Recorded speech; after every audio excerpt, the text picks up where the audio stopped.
Senate will come to order. The Secretary will call the roll. Alvarado, Betancourt, Birdwell, Blanco, Campbell, Creighton, Eckhart, Flores, Gutierrez, Hall, Hancock, Hinojosa, Huffman, Hughes, Johnson, King, Colcourse, La Mantilla, Menendez, Middleton, Miles, Nichols, Parker, Paxton, Perry, Fortner, Sparks, Springer, West, Whitmire, Zaffarini. Members, quorum is present. Please stand in the gallery. I see some of you are already standing for the invocation, and on the floor by Pastor Dustin Slayton, First Baptist Church in Round Rock. Pastor. Thank you for the invitation to pray this morning. I greatly appreciate the service that each of you provides to our state. When I was asked to pray this morning, I was instructed to be brief, which is not a quality anybody in my congregation would ascribe to me, but it is an honor to pray for you. I ask that you would join me in prayer. Our Heavenly Father, thank you for the men and women in this room and for the service they provide to the great state of Texas. Leadership in all arenas is a stewardship. It is a unique opportunity given by you, the creator and sustainer of the universe, to exercise responsible, humble authority over a given place and people for a period of time. And in that time, these leaders have the opportunity to make decisions that will make our state better for those alive today and those who will come after us. I ask that you would empower them to make the right decisions. As these men and women make decisions that will impact 30 million citizens of our state, I pray that they will make those decisions that are morally just.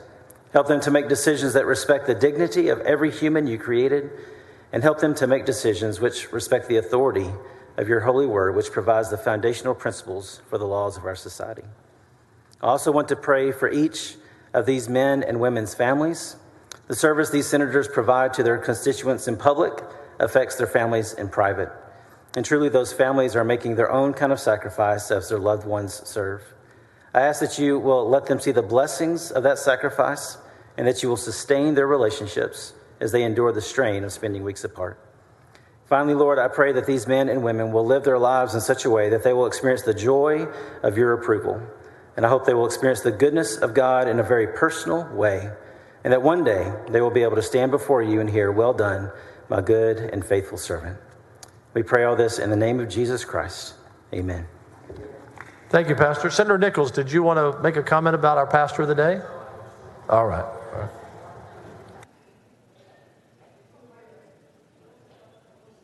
You may be seated in the gallery. Thank you.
Seeing the Senate moves to suspend the reading of yesterday's journal, any objection, hearing none, the motion is adopted. Mr. Doorkeeper, Mr. President, there's a message from the House. admit the messenger. Mr. President, I'm directed by the House. Thank you, Laredo. Thank you. Senator Middleton, to introduce the Doctor of the Day. Thank you, Mr. President. Members, I'm honored to present Dr. Ernst Nicanord today as our Doctor of the Day. Dr. Nicanord earned a Bachelor's of Science in Biology from Oakwood University in Huntsville, Alabama, and a Doctorate of Medicine from Ross University School of Medicine in Dominica. Dr. Nicanord graduated from UTMB Family Medicine Residency Program and continued his training by earning a fellowship in geriatrics also at UTMB. He is the first in his family to attend college and graduate from medical school, and currently he serves as the assistant professor of family medicine at the University of Texas Medical Branch in Galveston. Dr. Nicanord is a board-certified family physician, and we see patients at the Family Medicine Clinic on Island West in Galveston. And thank you, Dr. Nicanord, for coming today, and we want to recognize you on behalf of the Texas Senate and all the great things that you've done for our community and for our state. Thank you, Doctor. Welcome.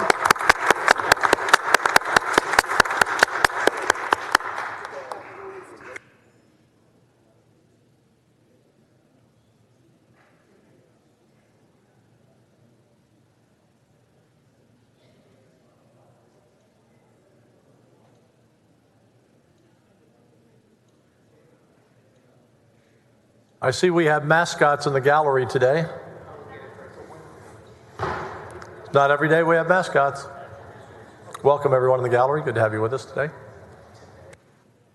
Senator Kolkhorst.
Chair lays out the following resolution. Secretary will read the resolution. Senate Resolution 507 by King and Kolkhorst commemorating the 150th anniversary of Texas Christian University. Senator Kolkhorst, Senator Hughes, Senator King. We're working our way around that. I know you have your right colors on. I'll do it. Okay. Senator King.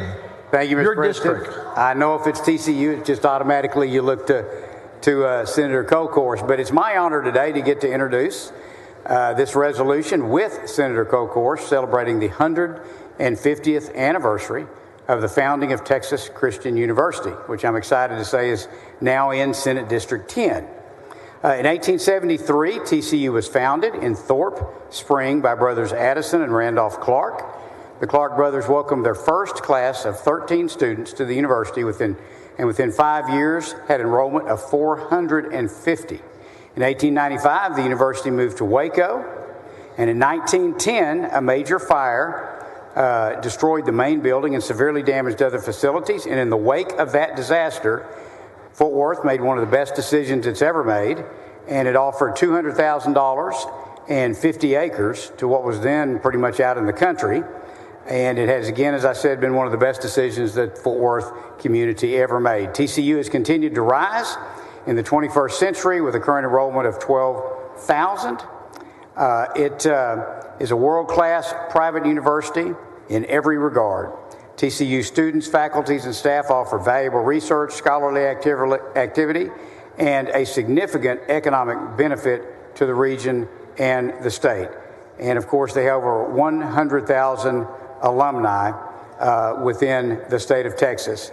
And I can just tell you that I was remembering this morning that although I wasn't a TCU alumni, my son, who was a tennis player in high school, he would spend a lot of summertime at TCU and during the school year, helping warm up players. They let him get out there to warm up people for tournaments, work in tournaments. So we had a bit of a family relationship there as well. So members, Mr. President, I would like to point out special guests on the floor today.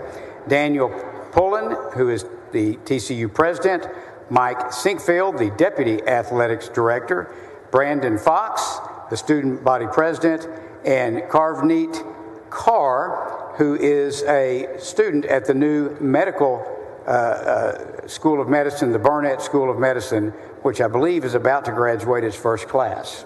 And of course, in the gallery, members, we have TCU's famous mascot, Super Frog. And with that, I know Senator Kolkhorst has a few words to add.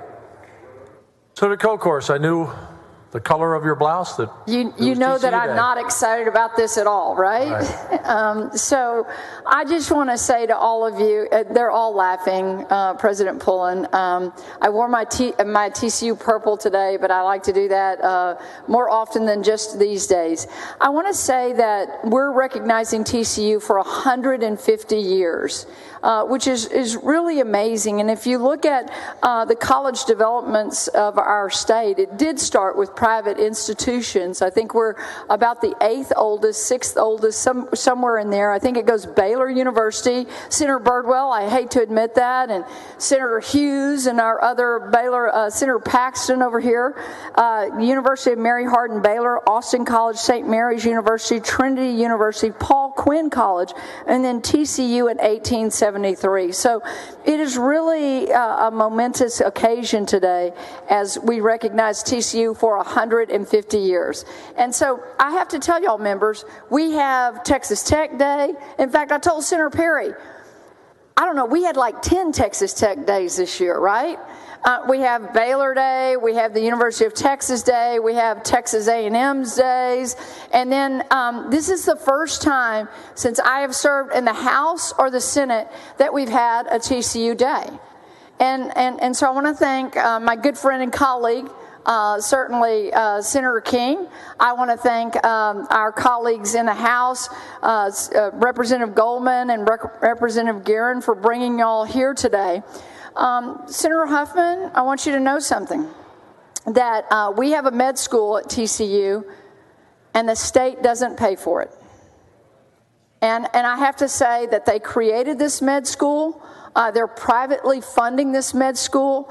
They produce some of the best nurses in the United States in a great nursing school. I'm chair of Health and Human Services. I'm keenly interested in this. And then, of course, the doctors that they will be being able to produce, Senator Creighton. Now, that's all great stuff, and I love academics. I do have to segue into athletics, as Senator Creighton says, of course. You know, it was a great run this last year with football, and football absorbs a lot of the attention. We went to the Fiesta Bowl. I was able to meet our new president, Daniel Pullen, in LA at the national championship. It was a great time. The game didn't end up like we wanted to, but what an incredible run. And it just shows, I'm so grateful to all of the state of Texas. Chancellor Sharp actually flew a TCU flag at one of the A&M campuses, and the outpouring of support was wonderful. I know that Governor Patrick, I want to thank him for, in 2021, creating a committee to really look at when the University of Texas and Oklahoma decided to leave the Big 12. It certainly put some things into spiral. And why are athletics so important? Mr. President, one of the things that a former chancellor at TCU told me, Chancellor Tucker, who died in this last year, he said, many times athletics is the window through which the world views your university. It is the entree to become interested. After we won the Rose Bowl in 2011, it was the 2010 season, our enrollment jumped incredibly. We're seeing that same jump now, and unfortunately, we can't accept everyone there. But, a little known fact, we just had the NFL draft. Did y'all know that Alabama and Georgia had the most with 10, Michigan with 9, and TCU being number 4 with 8. That's really incredible. So the athletics part, Mr. President, that was one of the best hearings. I know Jane Nelson chaired it. We allowed the House members to come over and engage. Representative Burrows, certainly Representative Guerin, and others were engaged in that, Representative Leach, and I'm so grateful for that because we talked about the Power 5 conference. Because of that hearing and some other things that transacted after that, the state of Texas is going to have more Power 5 schools than less. And so thank you for that leadership. And then finally, I have to say something. I was honored to be a 4-year letter winner at TCU in golf. Lois Kate, 4 years of a cheerleader. Jimmy played football at TCU, and Jake started his baseball career there. And so I was reading over my staff's notes and kind of laughing that we were talking about some of the history, but not just the Colcourse family, but so many families across this nation. And now it's not a regional school anymore. We actually, I think we're letting in too many out-of-staters, just my personal opinion. But having said that, it is a real nationally known school, and it impacts lives. It's small enough that you feel like you have those small classrooms, but it gives you the big experience. Once Lois Kate said at Christmas when they did the tree lighting and they had all the food trailers and the fireworks and everything, she called me that night and she said, "Mom, it's like Disney World here." And isn't it great that you can give young people that experience, but then yet have the edge of really hard academics? And I just want to thank y'all for what you're doing. And I've told President Pullen, we have to push. We need to be in R1. We need to do things that are aggressive. We don't ask for help from the state. We just don't because we're a private institution. But we do use tuition equalization grants. We're not as good at it as Baylor probably, but we are a sister school to Baylor, and we appreciate that partnership. Super Frog, I love you, man. That's a very well-known character throughout the United States thanks to that great football run we had here. Senator King, thank you. And I look forward to a long partnership of you representing Fort Worth and representing my beloved TCU. So very, very grateful. My staff often reminds me that Fort Worth and TCU is just a little north of Senate District 18. But I love working on your behalf and on behalf of all universities in this great state. Thank you, Mr. President. Thank you, Senator. Chair recognizes Senator Perry on the resolution. Thank you, Madam Chair, and I'm a Red Raider, but I will tell you the joy that a TCU and a Red Raider football game that comes down to the last play with a few seconds on the clock, way too many times not in our favor, but you guys, I always kind of chuckle. People say, that Tech or that TCU bunch are a bunch of overachievers. I just think that we're the beneficiary of people with no sight, no vision. We do well. Y'all do well. I'm glad y'all clawed your way into the Southwest Conference back in the early days. You belong there. You've never been out of that mix at the Big 12 level. You're a competitor. You're competitive. You're a great institution. You've produced great senators out of this group. I know Charlie Gehring, that bunch. But I think you're a sister university of ours in so many levels. But we compete big when nobody expected us to. And that's because we're quality. And people that see that and that recruit our kids are the benefactors of it. But you're a great part of this institutional setting in Texas, and I don't know that I wouldn't want to be here without you guys. Truthfully, it is a fun place to be because of schools like you. But specifically, at Tech and TCU, you know, it used to be A&M and Texas Tech. UT don't want to admit there's a rivalry there because we usually beat them when they didn't expect us to. But that TCU, that's kind of the old Southwest Conference rivalry, and it's fun to see it, and I hope it lasts for a long, long time. Thank you for being here. Thank you, Senator Perry. Chair recognizes Senator Betancourt on the resolution. Senator King, thanks for bringing this resolution, because as you can tell, we have quite the spirit, okay, of Super Frog on the floor of the Senate. And at least I was one Aggie that was smart enough to wear purple today, because as you could tell, I probably would not hear the end of it, right, Senator Menendez? Right, purple shirt right here, because we would not hear the end of us not doing this by the end of the session. So, you know, I could say Gilliam Aggies, but I'm supposed to say what? Go Frogs, right? Go Frogs. It said, thank you. It's a wonderful institution, and we're happy to have. You've got the best champion for here between Senator King and obviously Senator Cole, of course, because there's very few families that are 4 letters, okay, in any athletic institution. But that's the Cole Course family at TCU. So congratulations. Thank you, Senator Betancourt. The chair recognizes Senator King to close on the resolution. Thank you, Mr. President. Move adoption.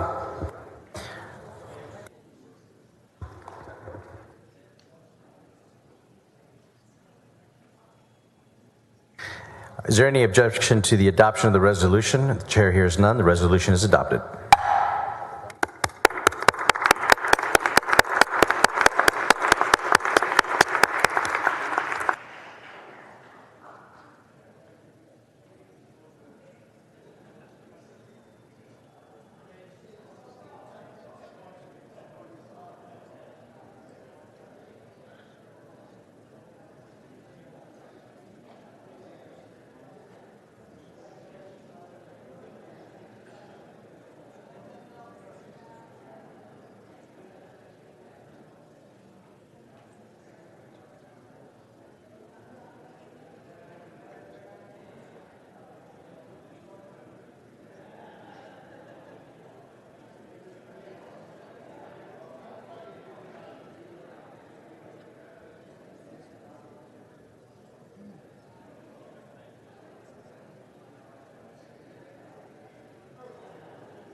Chair lays out the following resolution. The Secretary will read the resolution.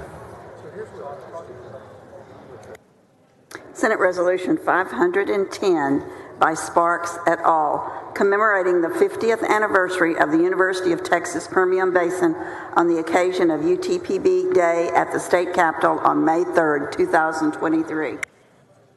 Chair recognizes Senator Sparks on the resolution. Thank you, Mr. President and members. Today in the gallery we have Dr. Sandra Woodley, President of UTPB, and a number of her upper staff. We also have a number of students representing several of their student organizations. Welcome to the State Senate, your State Senate. They've come all the way from Odessa, Texas for the 50th anniversary of the founding of the University of Texas of the Permian Basin. UTPB was founded in Odessa as a 3-year upper-level branch campus of the University of Texas system in 1973. Over many years, the university has expanded to include a freshman class and 5 academic colleges that together offer more than 75 undergraduate and graduate degrees. To meet the diverse educational needs of its students, UTPB has opened a wide variety of world-class facilities, including the D. Kirk Edwards Family Human Performance Center, which is at the main campus in Odessa, and the Wagner Noel Performing Arts Center and the Engineering Complex, which are both in Midland County. UTPB continues to play an important role in the growth and vitality of Odessa and the broader Permian Basin.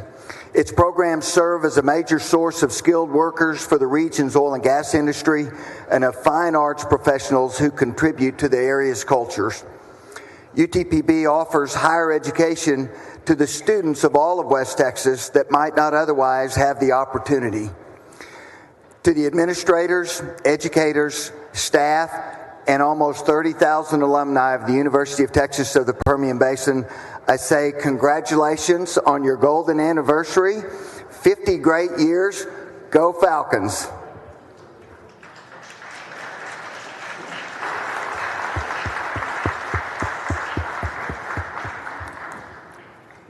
Is there any objection to the adoption of the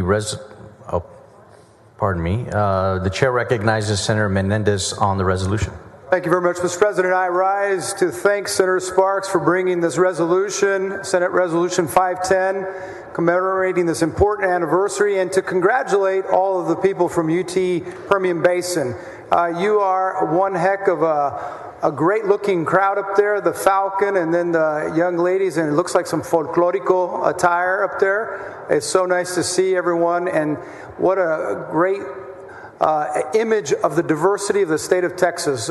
Thank you for your leadership, and thank you for all of the good work that you do out in the Permian Basin for so many families attaining higher education an affordable and laudable goal. So congratulations and thank you. Thank you, Senator Sparks, for bringing this resolution. Thank you all for making the trip down here and representing your community so well. Thank you, Mr. President. Thank you, members.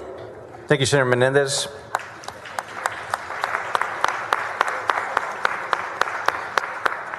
Is there any objection to the adoption of the resolution? The chair hears none. The resolution is adopted.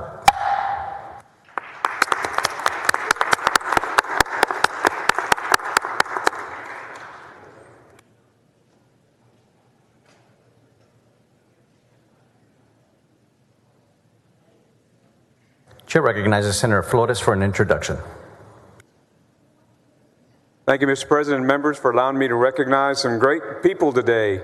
In the gallery, we have several state of Texas retirees, and if you all please rise in the gallery. We have representatives from the Texas Game Warden Peace Officers Association, Department of Public Safety Officers Association, the Texas Public Employees Association, Texas Correctional Employees Council, Texas State Troopers Association, AFS-CME Texas Retirees, Texas State Employees Union, and Retired State Employees Association. Members, these retirees all have dedicated their service to the great state of Texas. As a state retiree myself, I can assure you few go into government work for high-dollar salaries. Our retirees have given countless years, decades of their time to better our state and to serve the people we are all called to serve in this chamber. These folks have worked tirelessly to protect our communities and keep us safe. They've served our children, elderly, and vulnerable populations in our hospitals, foster care programs, and correction facilities, and have built the infrastructure that allows our state to continue to grow and run. These retirees have truly built the Texas that we get to enjoy today. It is a true honor to be a retiree myself and to be a voice for you all here in the Texas Senate. Thank you all for your years and decades of services to our state and to our people. Mr. President, members, please join me in welcoming and recognizing the incredible work that these retirees have done to build our great state into the prosperous place that we all call home. Chair recognizes Senator Eckhart. Thank you so much. My brothers and sisters at AFSCME, I too am I've been a proud union member of 2 different unions, and I am a retiree from county government.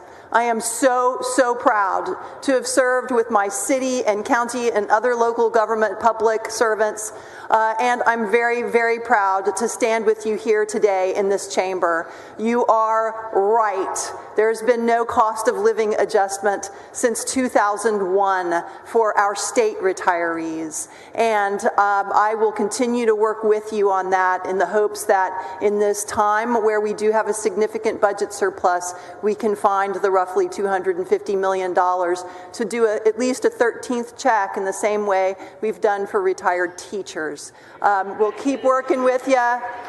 We value our state public servants. The state cannot run without our state public servants, definitely since we only meet every other year as a legislature, and we are absolutely reliant on you as a legislature, and certainly the executive and judicial branches are 100% reliant on our fabulous state workers. Thank you for being here. Thank you for advocating.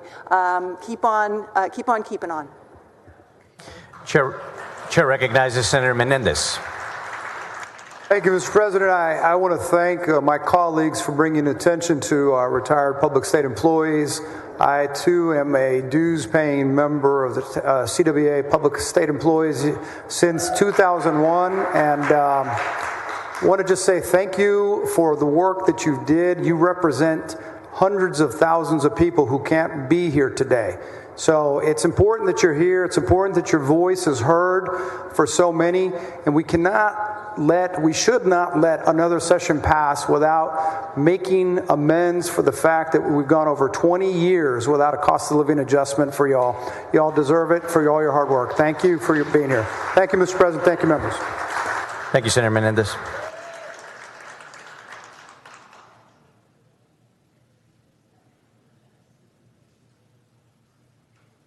Thank you all very much, and welcome to the Senate.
The following message from the governor, the secretary will read the message. To the Senate of the 88th Legislature, regular session, I ask the advice, consent, and confirmation of the Senate with respect to the following appointments. To be members of the Upper Guadalupe River Authority: Francis N. Lovett, Comfort; William R. Bill Rector, Kerrville; Margaret B. Maggie Snow, Kerrville; Jean C. Stacy, Ingram.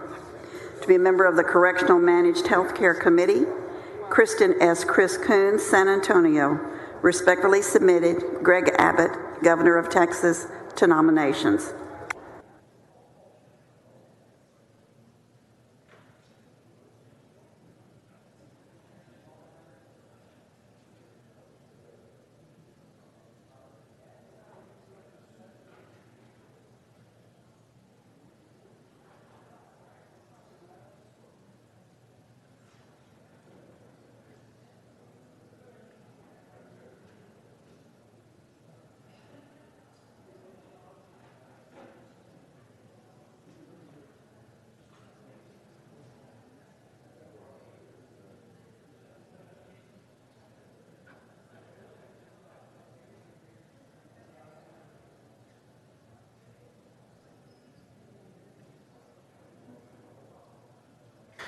Members, if there are no objections, I'd like to postpone the reading and referral of bills until the end of today's session. Is there any objection? The chair hears none. The reading and the referral is postponed.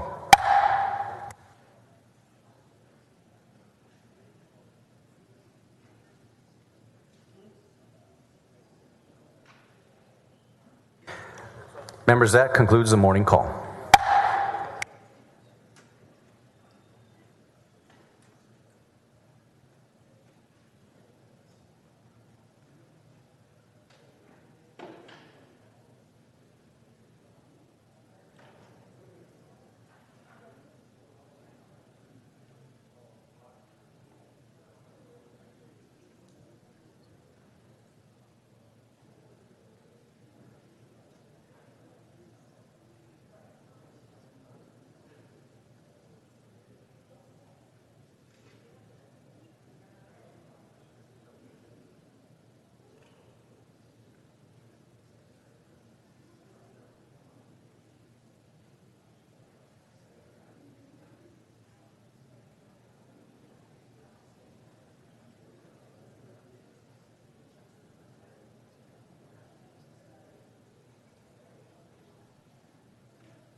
Senator Huffman is recognized for a motion to suspend the regular order of business on Senate Bill 2588.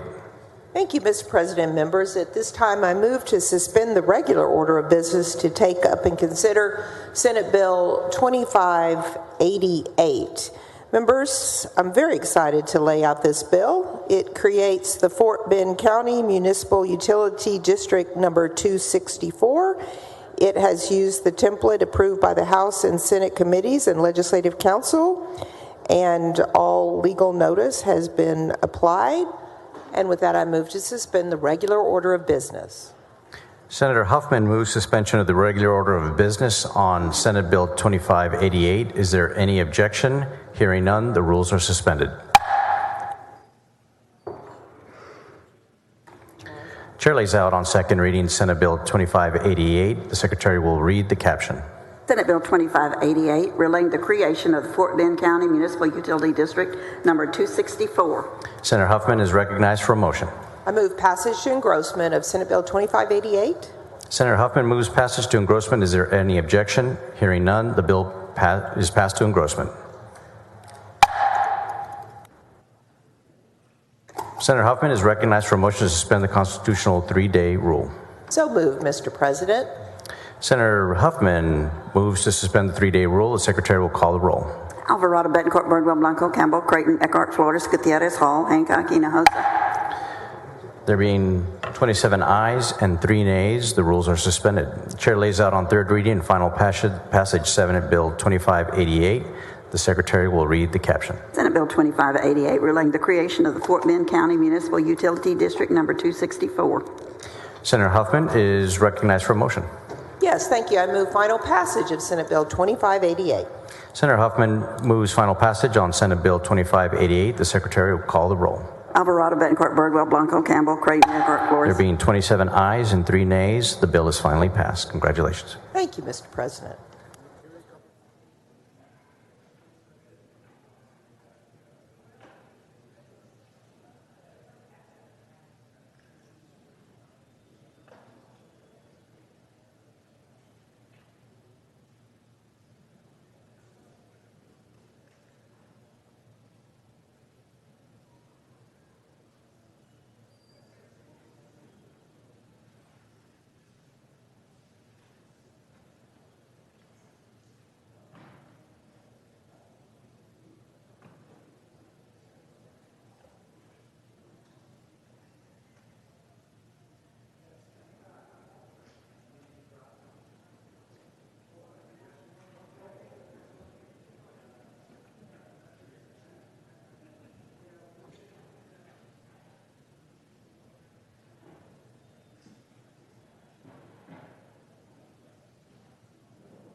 Senator Springer is recognized for a motion to suspend the regular order of business on committee substitute for Senate Bill 150. Thank you, Mr. President. I've moved to suspend the regular order of business for committee substitute Senate Bill 150. Senator Springer moves to suspend the regular order of business on Senate committee substitute for Senate Bill 150. Is there any objection? Secretary will call the roll. Alvarado, Betancourt, Birdwell, Blanco, Campbell, Creighton, Eckhart, Flores, Gutierrez, Hall, Hancock. There being 19 ayes and 12 nays, the rules are suspended.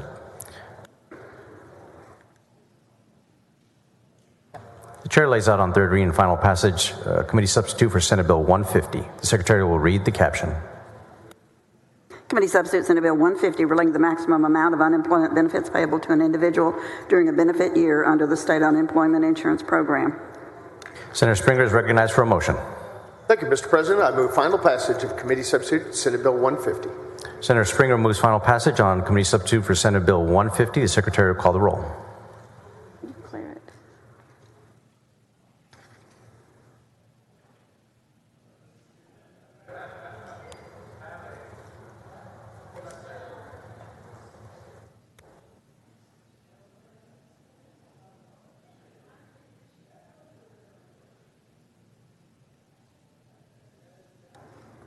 Alvarado, Betancourt, Birdwell, Blanco, Campbell, Creighton, Eckhart, Flores, Gutierrez, Hall. There being 19 ayes and 12 nays, the bill is finally passed. Thank you, Mr. President.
Senator Menendez is recognized for a motion to suspend the regular order of business on Senate Bill 2453. Thank you, Mr. President. I move we suspend the Senate's regular order of business, take up and consider at this time Senate Bill 2453. Senator Menendez moves suspension on the regular order of business on Senate Bill 2453. Is there objection? There is objection. Secretary, call the roll. Alvarado, Betancourt, Bardwell, Blanco, Campbell, Creighton, Eckhart, Flores. There being 19 ayes and 12 nays, the rules are suspended. Chair lays out on third reading and final passage Senate Bill 2453. The Secretary will read the caption. Senate Bill 2453 relating to certain regulations adopted by governmental entities for the building products, materials, or methods used in the construction of residential or commercial buildings. Senator Menendez is recognized for a motion. Thank you, Mr. President. I move final passage of Senate Bill 2453. Senator Menendez moves final passage on Senate Bill 2453. The Secretary will call the roll.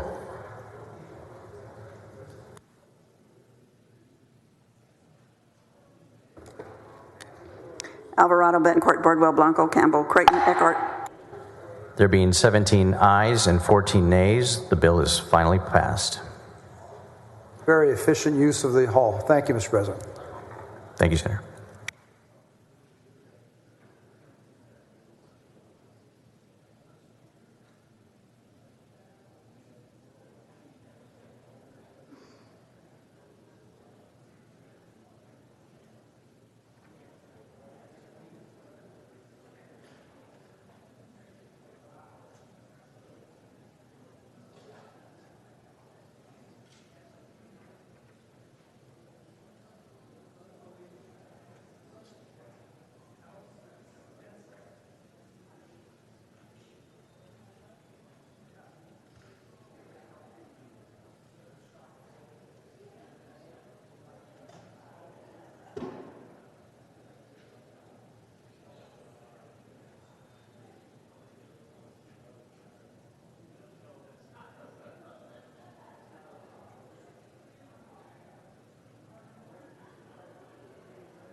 Senator Hinojosa is recognized for a motion to suspend the regular order of business on committee substitute for Senate Bill 232.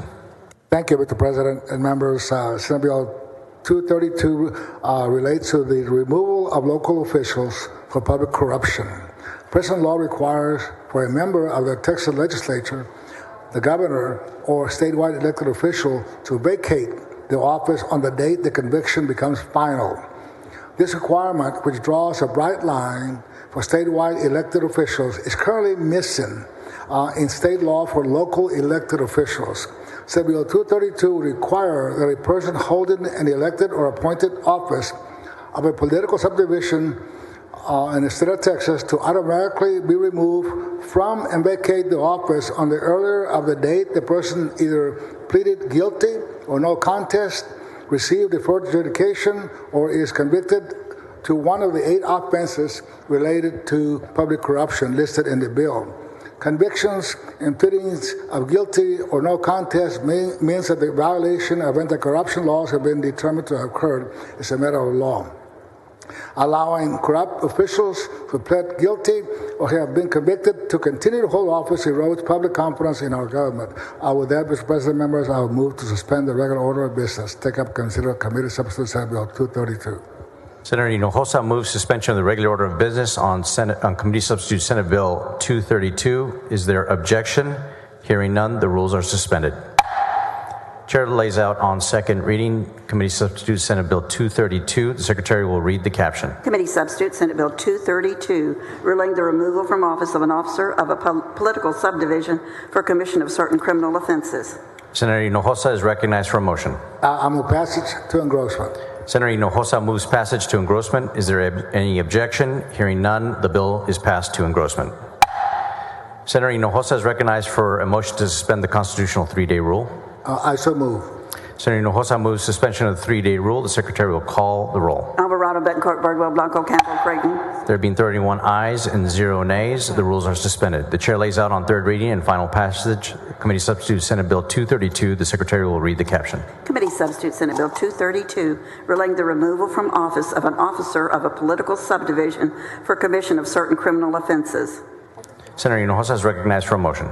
I move final passage of Committee Substitute Senate Bill 232. Senator Hinojosa moves final passage of Committee Substitute for Senate Bill 232. The Secretary will call the roll. Alvarado, Betancourt, Birdwell, Blanco, Campbell, Creighton. There being 31 ayes and 0 nays, the bill is finally passed. Thank you, Mr. President and members.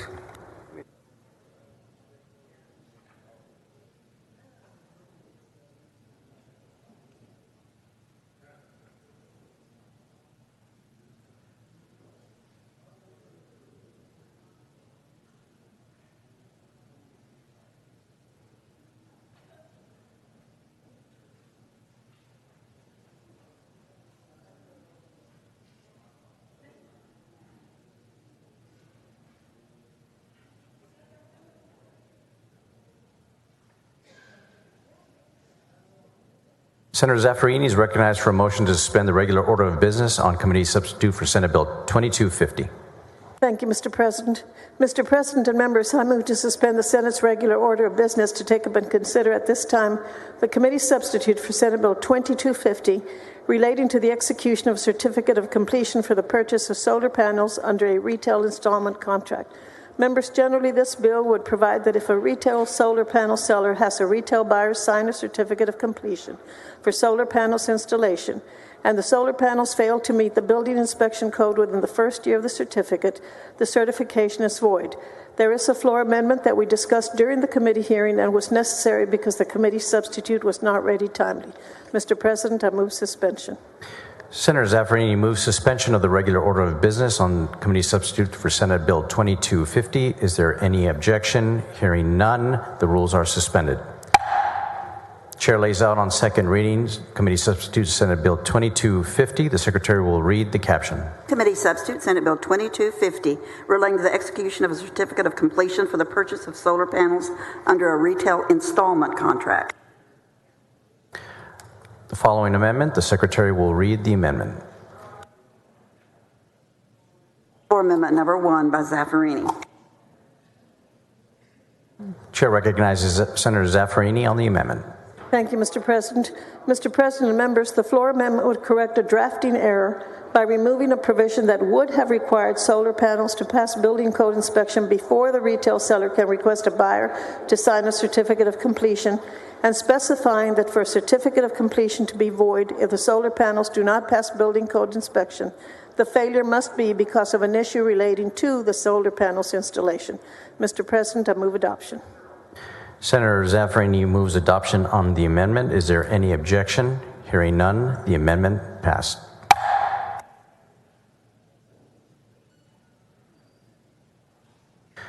Senator Zaffarini is recognized for a motion. Thank you, Mr. President. I move passage to engrossment. Senator Zaffarini moves passage to engrossment. Is there any objection? Hearing none, the bill is passed to engrossment. Senator Zaffarini is recognized for a motion to suspend the constitutional 3-day rule. Thank you, Mr. President. So moved. Senator Zaffarini moves suspension of the 3-day rule. The Secretary will call the roll. Alvarado, Betancourt, Birdwell, Blanco, Campbell, Creighton, Eckhart, Juarez, Gutierrez. There being 31 ayes and 1 nay, the rules are suspended. The Chair lays out on third reading and final passage Committee Substitute Senate Bill 2250. The Secretary will read the caption. Committee Substitute Senate Bill 2250, relating the execution of a certificate of completion for the purchase of solar panels under a retail installment contract. Senator Zaffarini is recognized for a motion. Thank you, Mr. President. I move final passage. Senator Zaffarani moves final passage on committee substitute to Senate Bill 2250. The Secretary will call the roll. Alvarado, Bettencourt, Birdwell, Blanco, Campbell, Creighton. There being 30 ayes and 1 nay, the bill is finally passed. Congratulations. Thank you, Mr. President and members.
Senator Bettencourt is recognized for a motion to suspend the regular order of business on Senate Bill 1814.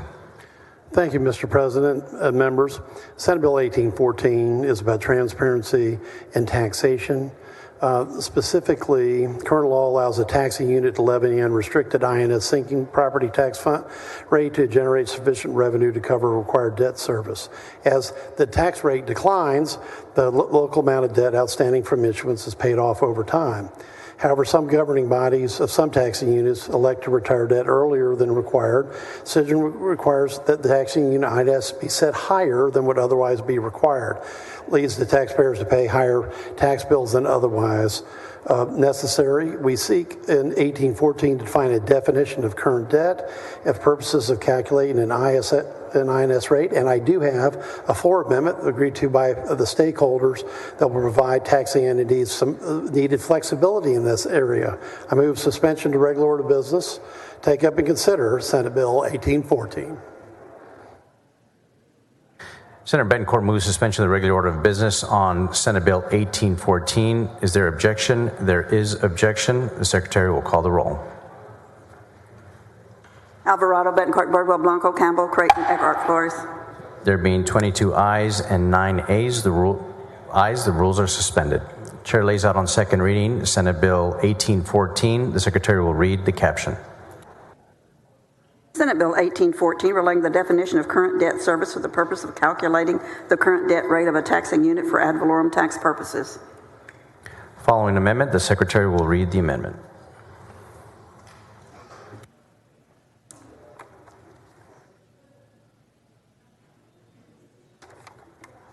Floor amendment number 1 by Betancourt. Senator Betancourt is recognized on the amendment. Thank you, Mr. President and members. This amendment provides flexibility to taxing entities when setting their interest and sinking fund debt tax rate. The amendment will allow taxing entities the option of adopting a higher INS tax rate than the minimum INS tax rate in order to retire debt early by a motion approved by at least 60% of the members of the taxing entity's governing body. That's the exact same code that is in for a tax increase. The amendment is acceptable to the author, and I move adoption. Senator West, for what purpose? Question of the author. Senator Betancourt, do you yield? Certainly. Senator Betancourt, this was the bill we were talking about yesterday. Right, and this is the amendment that provides the flexibility that was needed. I haven't had an opportunity to look at the amendment yet. Now, the issue has been, I've been contacted by a lot of entities that basically say that the bill, as originally presented, would end up costing taxpayers more money in terms of preventing refundings and things of that nature. And so, and this is a pretty lengthy floor amendment, and I'd just like to be able to sit down and visit with you about it before we take any actions on it, unless there's some reason that we need to hurry this bill through the process. Well, Senator, it got called, and the first 7 pages are just a background code, actually the first 6 that was there. The drafters included entire sections of the code with school districts and other tax units without changes. What the amendment does is it allows taxing entities the option of adopting a higher INS tax rate than the minimum, okay, and in order to retire debt early. And the only difference is a motion by 60% of the board. So for a commissioner's court, it would be a 3-2 motion. So it's exactly the flexibility that I think that you wanted, and that's why we've gotten the stakeholder amendment now. Now, right now, it's a majority vote, though, right? Yes, right. But this is, well, no, it makes it 60% because when you look at a 5-person commissioner's court, that's what you get, is 60. So and by the way, to adopt a higher tax rate, then that law has been 60% for 8 years. So we're using the exact same language from the tax rate adoption at 60%. So I think that's why it's a good compromise. Okay, so this bill's going over to the House, correct? Sure. Okay, I'd like to continue to, I know you need to move the bill. I understand what it means to need to move a bill. Sure. Okay, so, all right, I'll continue to look at this and work on it. We'll continue to work with you. Thank you for your questions and your co-authorship. All right, thank you. Thank you. Senator Betancourt moves adoption of the amendment. Is there any objection? Hearing none, the amendment passes. Senator Betancourt is recognized for motion. Mr. President, I move passage of Senate Bill 1814 to engrossment. Senator Betancourt moves passage to engrossment. Is there any objection? There is objection. Secretary will call the roll. Alvarado, Betancourt, Birdwell, Blanco, Campbell, Creighton, Eckhart. With 22 ayes and 9 nays, the bill is passed to engrossment.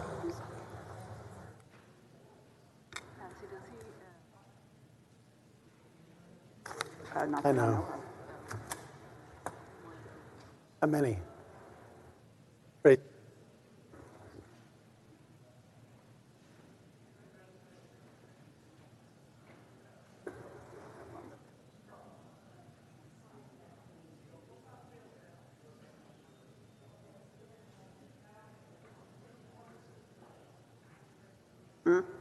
He's not. Okay.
Senator Betancourt is recognized for a motion to suspend the constitutional 3-day rule. Thank you, Mr. President. I move to suspend the constitutional rule that bills be read on 3 several days. Senator Betancourt moves suspension of the 3-day rule. The secretary will call the roll. Alvarado, Betancourt, Birdwell, Blanco, Campbell, Creighton, Eckhart. There being 25 ayes and 6 nays, the rules are suspended. The chair lays out on third reading and final passage Senate Bill 1814. The secretary will read the caption. Senate Bill 1814, relating the definition of current debt service for the purpose of calculating the current debt rate of a taxing unit for ad valorem tax purposes. Senator Betancourt is recognized for a motion. Thank you, Mr. President. I move final passage of Senate Bill 1814. Senator Betancourt moves final passage of Senate Bill 1814. The secretary will call the roll. Alvarado, Betancourt, Birdwell, Blanco, Campbell, Creighton, Eckhart. There being 22 ayes and 9 ayes, the bill is finally passed. Congratulations. Thank you, Mr. President and members.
Senator Flores is recognized for a motion to suspend the regular order of business on Senate Bill 2577.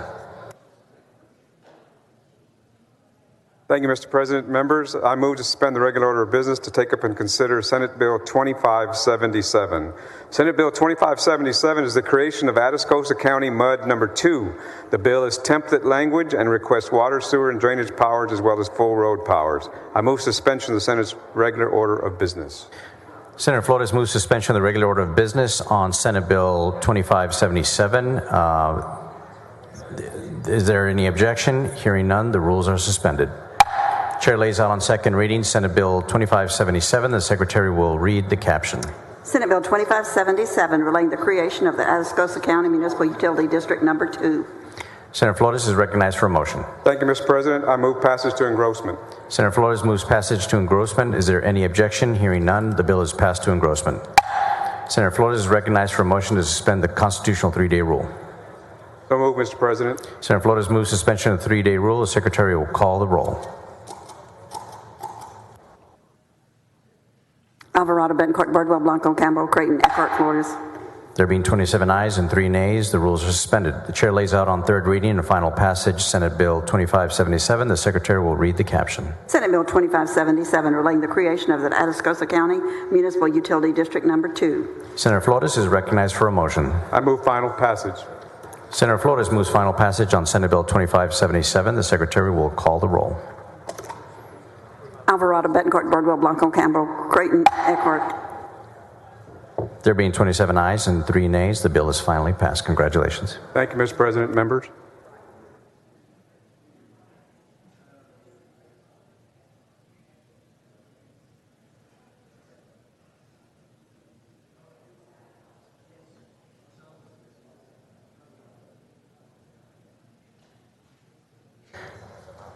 Senator Paxton is recognized for a motion to suspend the regular order of business on committee substitute for Senate Bill 418. Thank you, Mr. President. Members, I move to suspend the regular order of business to take up and consider the committee sub to Senate Bill 418. Senate Bill 418 establishes inter- and intra-district tuition-free open enrollment in Texas public schools when they have available seats to accept transfer students between campuses and districts. Texas parents have various reasons for seeking transfers, whether it be physical convenience to their neighborhood or employment, or curriculum options such as gifted and talented or career and technical. Senate Bill 418 creates a student priority lottery system patterned after that of public charter schools. Members, I will have a floor amendment that will assign higher priority to students whose parent is a teacher or employer of the recipient district. And I deeply appreciate my co-authors, Senator Campbell, Menendez, and Senator Hall. I move suspension. Senator Paxton moves suspension of the regular order of business on committee substitute for Senate Bill 418. Is there objection? Hearing none, the rules are suspended.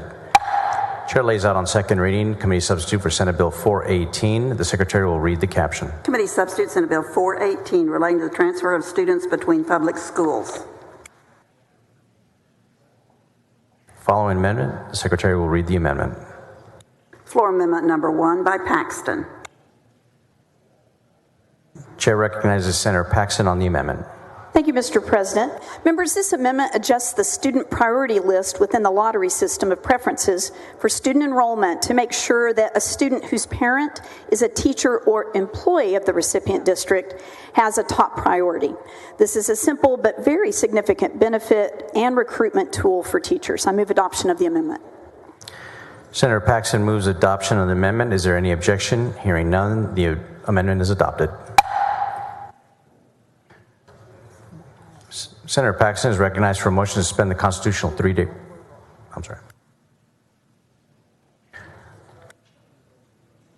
Thank you. Senator Paxton is recognized for a motion. I move passage to engrossment. Senator Paxton moves passage to engrossment. Is there objection? Hearing none, the bill is passed to engrossment. Senator Paxton is recognized for a motion to suspend the constitutional 3-day rule. So moved. Senator Paxton moves suspension of the 3-day rule. The Secretary will call the roll. Alvarado, Betancourt, Bardwell, Blanco, Campbell, Creighton, Eckhart, Flores. There being 30 ayes and 1 nay, the rules are suspended. The chair lays out on third reading and final passage committee substitute Senate Bill 418. The Secretary will read the caption. Committee substitute Senate Bill 418, relating to the transfer of students between public schools. Senator Paxton is recognized for a motion. Thank you, Mr. President. I move final passage. Senator Paxton moves final passage of Committee Substitute Senate Bill 418. The Secretary will call the roll. Alvarado, Betancourt, Birdwell, Blanco, Campbell, Creighton, Eckhart. There being 30 ayes and 1 nay, the bill is finally passed. Congratulations. Thank you, Mr. President. Thank you, members.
Senator West is recognized for a motion to suspend the regular order of business on committee substitute for SJR 64.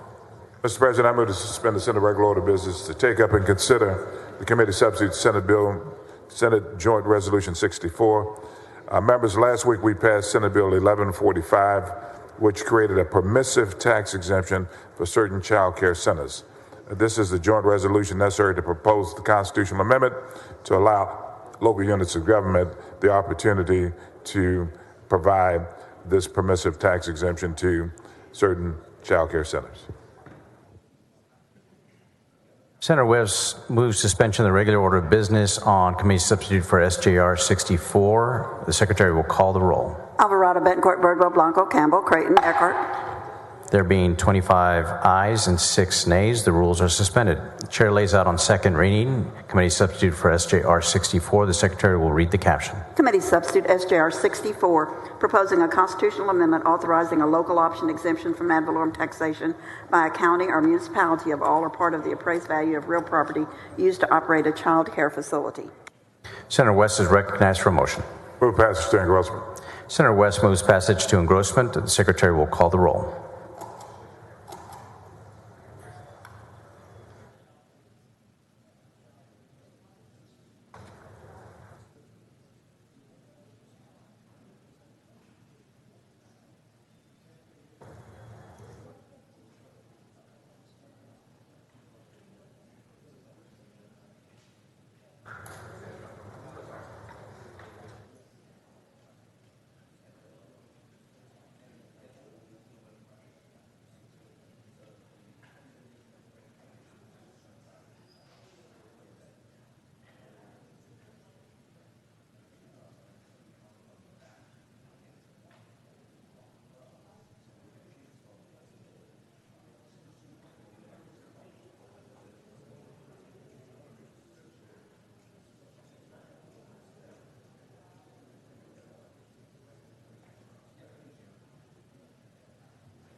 Alvarado, Bettencourt, Birdwell, Blanco, Campbell, Creighton, Eckhart, Flores, Gutierrez.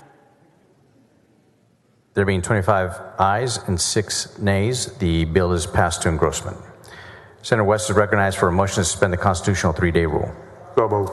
Senator West moves suspension of the 3-day rule. The Secretary will call the roll.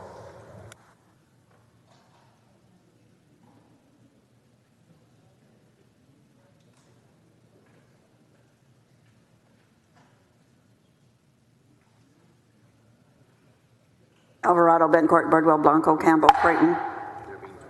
There being 25 ayes and 6 nays, the rules are suspended. The chair lays out on third reading and final passage. Committee substitute for SJR 64. The Secretary will read the caption. Committee substitute SJR 64, proposing a constitutional amendment authorizing a local option exemption from ad valorem taxation by a county or municipality of all or part of the appraised value of real property used to operate a child care facility.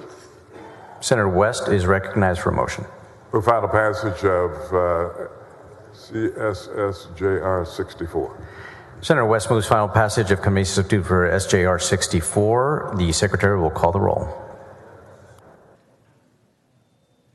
Alvarado, Bettencourt, Birdwell, Blanco, Campbell, Creighton, Eckhart. There being 25 ayes and 6 nays, the bill is finally passed. Congratulations.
Senator Hughes is recognized for a motion to suspend the regular order of business on committee substitute for Senate Bill 2530.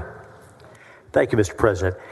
Members, I move to suspend the Senate's regular order of business to take up and consider at this time Senate Bill 2530. This builds on the good work from the 87th legislature and the passage of Senate Bill 13. We'll recall that's the one that had to do with a growing number of banks and firms that were boycotting and are boycotting the energy industry. We all agree that those jobs are important for Texas, that low-cost energy is important for the standard of living for every Texan, and especially those on the lower rungs of the economic ladder. And so, with 2 years of experience implementing Senate Bill 13, the bill makes a few clarifications to definitions, establishes some additional reporting requirements for the systems involved, and basically moves forward with that work from Senate Bill 13, and I move suspension of the regular order of business. Senator Hughes moves suspension of the regular order of business on committee substitute for Senate Bill 2530. Is there objection?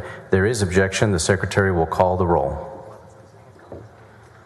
Alvarado, Bettencourt, Birdwell, Blanco, Campbell, Creighton, Eckhart, Flores, Gutierrez. There being 24 ayes and 7 nays, the rules are suspended. Chair lays out on second reading committee substitute for Senate Bill 2530. The Secretary will read the caption. Committee substitute Senate Bill 2530 relating to contracts with and investments in companies that boycott certain energy companies. Following amendment, the Secretary will read the amendment. Floor amendment number 1 by Hughes. Senator Hughes is recognized on the amendment. Thank you, Mr. President. Members, this amendment makes some corrections to the way the bill was drafted. They're not substantive changes. First part of the amendment takes the definition back to what it was in the filed version. It reflects the way the comptroller categorizes companies and firms affected by the bill. It's an author's perfecting amendment. It's acceptable to the author, and I move its adoption.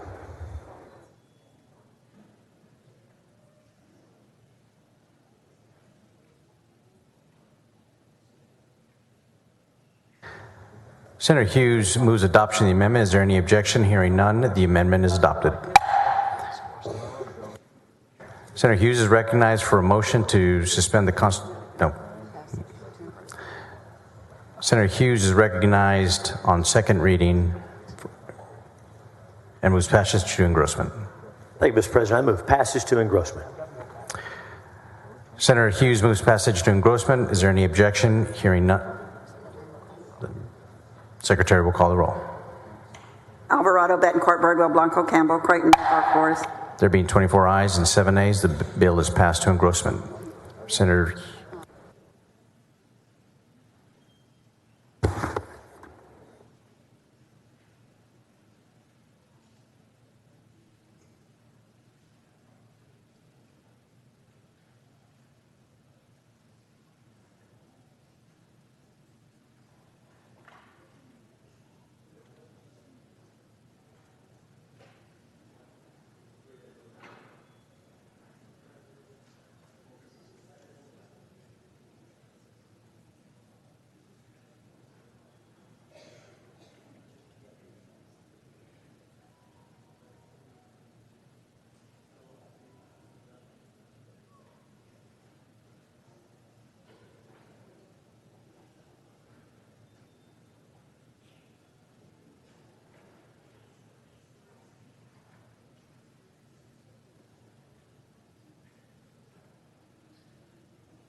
Hughes is recognized for a motion to suspend the constitutional 3-day rule.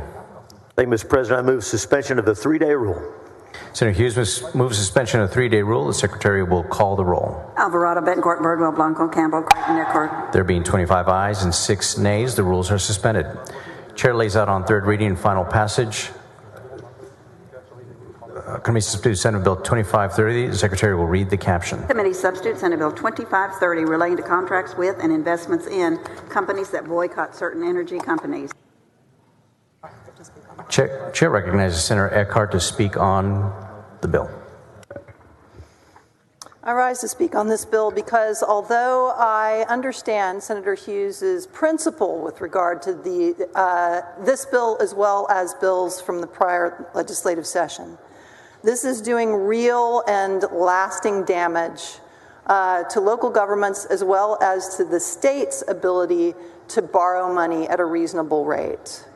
I'm sure that y'all are aware in this chamber of a study done by Daniel Garrett of the University of Pennsylvania's Wharton School of Business and Ivan Ivanov, an economist with the Board of Governors of the Federal Reserve System, two super credible individuals from two really credible organizations, that as a result of SBs 13 and 19 from last session, 5 of the largest bond underwriters in the nation exited municipal bond underwriting in Texas. That's Citigroup, JP Morgan Chase, Goldman Sachs, Bank of America, and Fidelity exited the municipal bond underwriting in Texas because of those bills. Now local governments no longer have access to the national bond network of the major banks. And with fewer underwriters competing for these state and local municipal bonds, they're having to borrow money at much higher rates despite being AAA rated local governmental entities. This is going to affect state borrowing as well. The cost already has been $445 million a year in additional borrowing costs for local entities. That's just a drop in the bucket of what it's going to cost in borrowing costs for the state of Texas. This is an extremely expensive grandstand on behalf of an industry that frankly is involved in ESG. The oil and gas industry has portfolios that include ESG investment. So for these reasons, I am voting no on this bill. It is not effective, efficient, fair, or minimally intrusive. It is directly intruding into the boardrooms of these corporate entities as they develop their portfolios of investment. And it is costing us millions of dollars in borrowing costs annually. If we are serious about holding tax rates down, we would not be ballooning borrowing rates on the other end. This is poor public policy that looks to be advantaging the oil and gas industry in Texas, but long run, it does not advantage the oil and gas industry in Texas.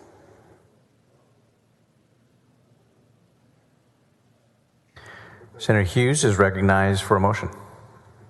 Thank you, Mr. President. As I move final passage, I want to make very brief remarks for legislative intent. The comptroller's list, pursuant to Senate Bill 13, contains 2 parts. One part is called Annex 1. It's for financial services companies and banks. And the second part, called Annex 2, is for mutual funds and exchange-traded funds. There have been questions as to whether this bill prohibits state agencies from contracting with every single affiliate of mutual funds and ETFs listed by the comptroller in Annex 2. There's an ordinary business purpose for these funds, and there's a public demand for these products. State agencies and political subdivisions should not invest in those listed mutual funds that boycott energy companies. However, this bill would not prohibit agencies from entering into contracts with entities that are affiliated with mutual funds and exchange-traded funds listed by the comptroller in Annex 2. Of course, if an entity is affiliated with a bank or other major financial services companies listed by the comptroller in Annex 1, then yes, we want to know about those. We want to prohibit those arrangements unless there's a strong fiduciary reason for entering into such a contract. And with that important clarification, I move final passage of the bill. Senator Hughes moves final passage on committee substitute for Senate Bill 2530. The secretary will call the roll. Alvarado, Betancourt, Bardwell, Blanco, Campbell, Creighton, Eckhart. There being 23 ayes and 8 nays, the bill is finally passed. Congratulations. Thank you, Mr. President. Thank you, members.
Following motion in writing, Secretary, read the motion.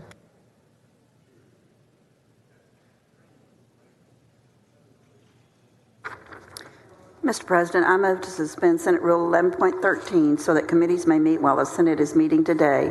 Motion by Whitmire. Any objection? Hearing none, motion adopted.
Senator Hughes, you're recognized to suspend the regular order of business.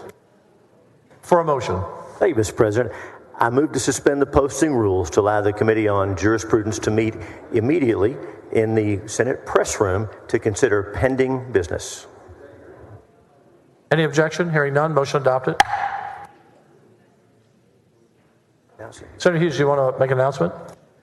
Mr. President, I wish to announce that the Senate Committee on Jurisprudence will meet immediately in the Senate press room to consider pending business.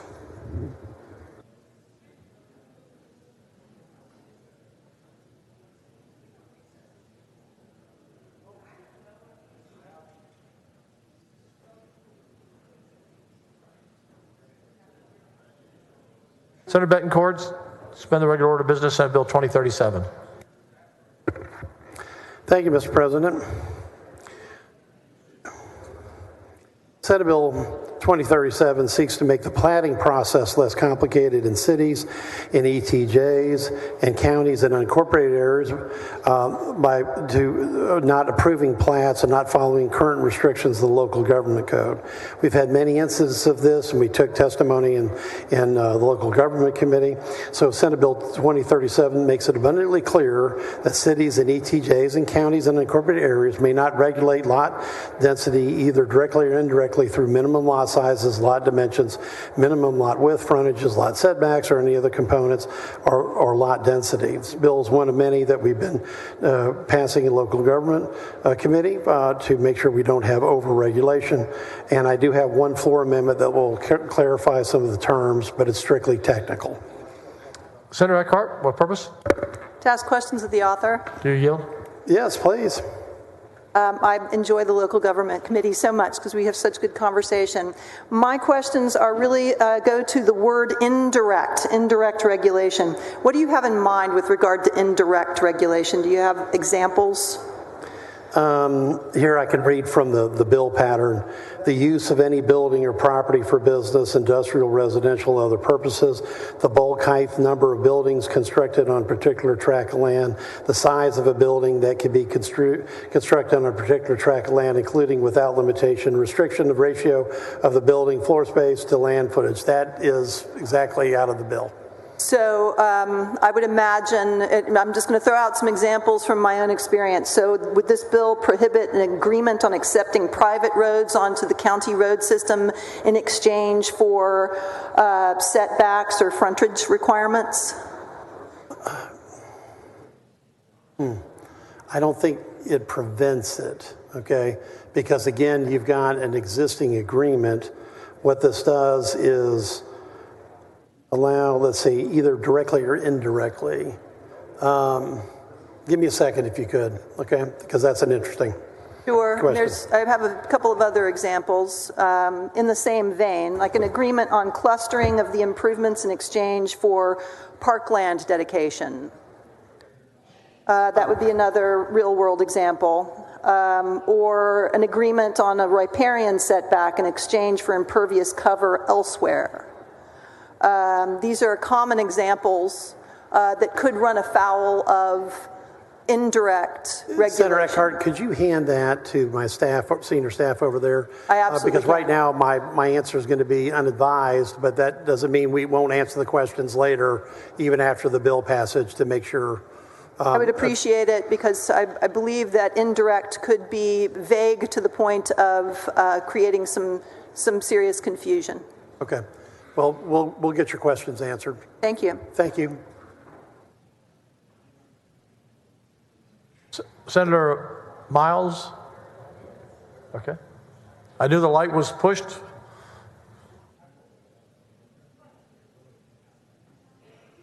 For what purpose? Thank you, Mr. President. Questions to the author of this Do you bill, yield? sir? Certainly. Good afternoon, Senator Betancourt.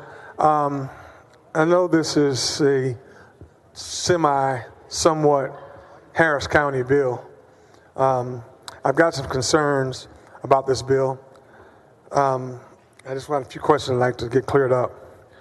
Senator Betancourt, this bill doesn't just loosen the restrictions for ETJ. It really is kind of opens it wide up for the Wild Wild West. Anything can be done through ETJ.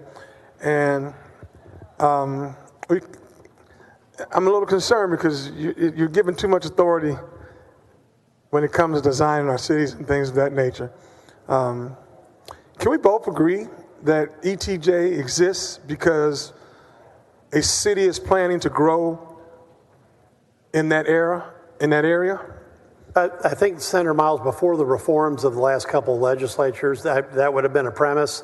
But really, since the annexation reforms... I can barely hear you. Right, it's really since the annexation reforms I would say that the really ETJ is more of a outdated methodology because there's simply not the municipal annexations that are being done. And the bill basically says, you can't use the ETJ in specific areas. It's not bracketed to Harris County. It's a statewide bill. Okay. But in Harris County, where you and I both reside and represent, in order to grow efficiently, can we agree that a city has to have must have a plan on how to grow?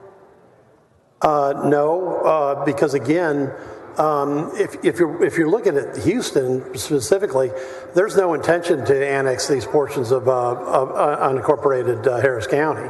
I mean, several successive administrations of the Houston mayor's office have made that very clear. So no, they should not have that authority, and that's what this bill does. It makes it clear that they do not have that authority in the unincorporated ETJ. So if I'm hearing you correct, and you said no, and you said it very definitely and definitively, with the growth that we're having in Harris County, with the growth they're dealing with here in Travis County, you don't think there should be a plan, is what you just said, on how these cities grow?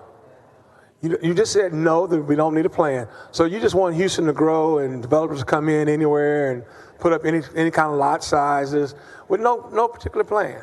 Is that wise? No, I think what this does is that wise? Okay. You see me? I'm trying to answer what I think is your question, Senator Miles.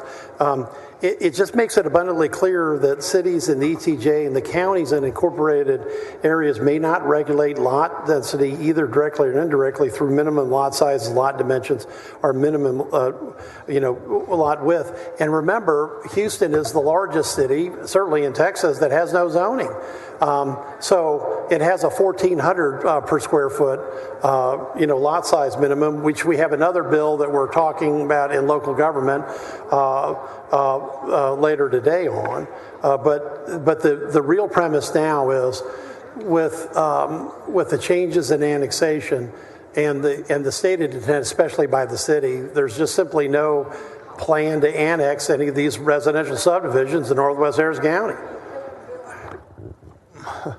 So, with no plan in mind, I just kind of want to walk through a few questions and clarify some things to make sure that the bill doesn't have any unintended consequences that may affect my lovely city of Houston in some ways that maybe we don't see here just because of the bill. And maybe you can help answer those questions, through these questions. I will do my best. Without the ability to require minimum frontage on the street and adequate build-back spaces and setbacks, how can we ensure that property owners have adequate access to the street, emergency services providers, and have access to homes and businesses? All that goes into the planning. So how are we going to, by definition, Senator Miles, this is an unincorporated area. Okay. So therefore, it's up to the developers and make a market-based decision. That's what this bill is about. But Paul, like I know, unincorporated areas in fast-growing cities like Houston and Travis, they become incorporated. They become part of our cities soon because we're growing so fast. Would you agree?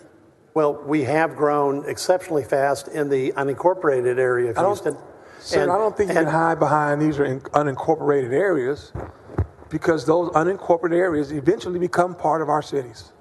There hasn't been a major annexation in Houston since Kingwood in the 1990s. And that's the truth. That was a big one. And that was a big one. That was a big one. But it's well over 25 years. Make my point. It's nearly 30 years in the rearview mirror. You're helping me make my point that, who's to say that, with the growth that we're experiencing in Texas right now, there won't be another big acquisition like that. Who's to say? And with this bill, it's going to limit some of those developers. Without the ability to require a minimum setback, how will local officials ensure houses and businesses are located in a safe distance from Main Street with a lot of traffic? Senator Miles, again, the same question. This is unincorporated. We're using the example of Harris County. It could be anywhere in the state, and therefore that's a non-city regulation, and that's why I brought the bill, because there's simply no intent in Northwest Harris County for the city to annex any of those subdivisions. At least that's my personal opinion. So you won't go with the fact that they may not always be unincorporated? Is there a possibility that those same areas can be incorporated into the city? Mathematically, after the change in the annexation laws and their stated intent, I would consider that to be less than a 1% probability. Don't you think that the people and developers who developed Kingwood always thought they would be out unincorporated? I think there's many of them that wish they were in unincorporated Harris County. But it happened, didn't it? They became within the city. So anything can happen. And I don't think this, my opinion, the way I read this bill, I'm trying to get clarification on it, Senator Betancourt, is if you put this into law, this is going to limit the future. That's how I see it. One more question. How will the cities and school districts be able to plan where to put future fire departments, schools? If a city or district can't plan, will it always be playing catch up? Or won't that end up costing the taxpayers a lot of money? How much is that? If I could answer the question. Okay, I'm going to let you answer that. Right. This is exactly how unincorporated counties have made decisions for the last many decades, certainly since World War II, when we've had tremendous growth, and they've been able to make them successfully. And a city that is not going to annex, in their ETJ should not have these authorities. That's what the bill is about. I don't believe, Senator Betancourt, that with this growth that we're experiencing in Texas, that you can limit these unincorporated areas. I believe that long-term planning is the most fiscal responsible thing a city can do. By allowing them the ability to look forward, they can anticipate instead of react. Further, they can solicit community input before the project instead of during the project. If we take away the city's ability to plan, we are sure to create a future problem with the growth that we're experiencing in this state that we cannot predict. And this bill, Senator Betancourt, is going to tie our hands and tie our city's hands on how we can grow and the dynamics we can grow in. And Senator Betancourt, that's why I'll be voting no on. Well, and Senator Miles, let's take a look at the amendment. The cities and counties and an ETJ are using, indirect ways to regulate, lot densities. And general law already prohibits it, but the violation of it is clear, so that's why the amendment and the bill address it. But we'll take a look at the amendment language next. Thank you for your questions.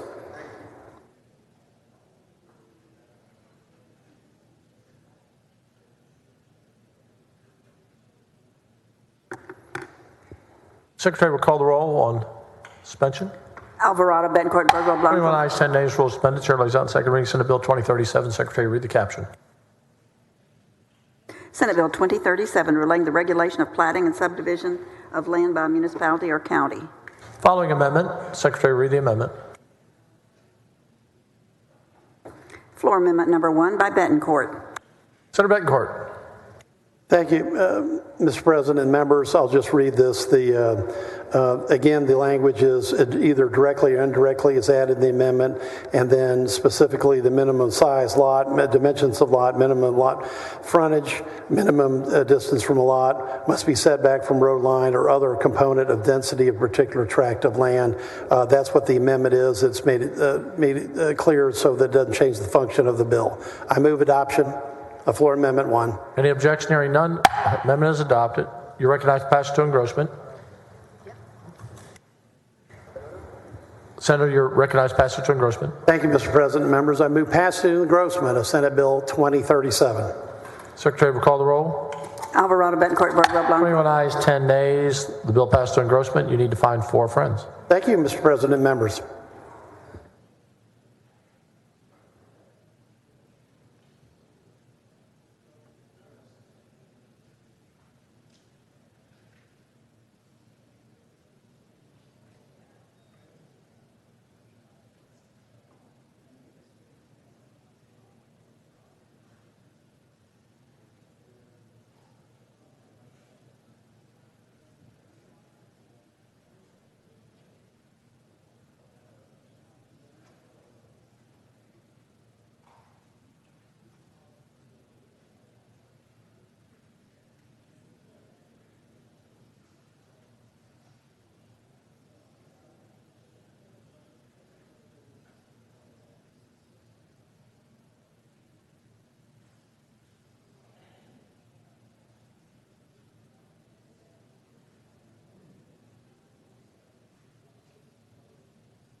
Senator Flores, Senate Bill 2605, recognized to suspend the regular order of business. Thank you, Mr. President. Members, I move to suspend the regular order of business to take up and consider Senate Bill 2605. Senate Bill 2605 is a creation of Knob Creek Mud in Bell County. The bill is template language with division powers. I move suspension of the Senate's regular order of business. Any objection? Hearing none. Bill suspended. Chair lays down on second reading. Senate Bill 2605. Secretary, read the caption. Committees. Senate Bill 2605 relating to the creation of the Knob Creek Municipal Utility District of Bell County.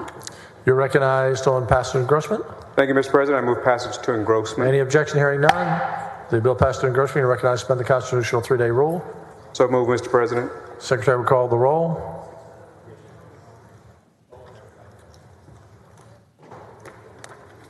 Alvarado, Bettencourt, Birdwell, Blanco. 27 ayes, 3 nays. Rules suspended. Chair lays out third reading and final passage.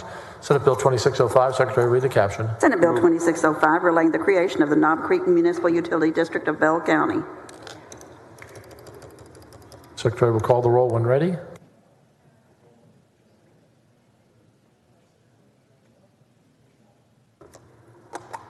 Alvarado, Bettencourt, Birdwell, Blanco, Campbell, Creighton. 27 to 3. The bill is finally passed. Thank you, Mr. President. Members.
Senator Menendez, committee substitute for Senate Bill 114. You're recognized to suspend the regular order of business.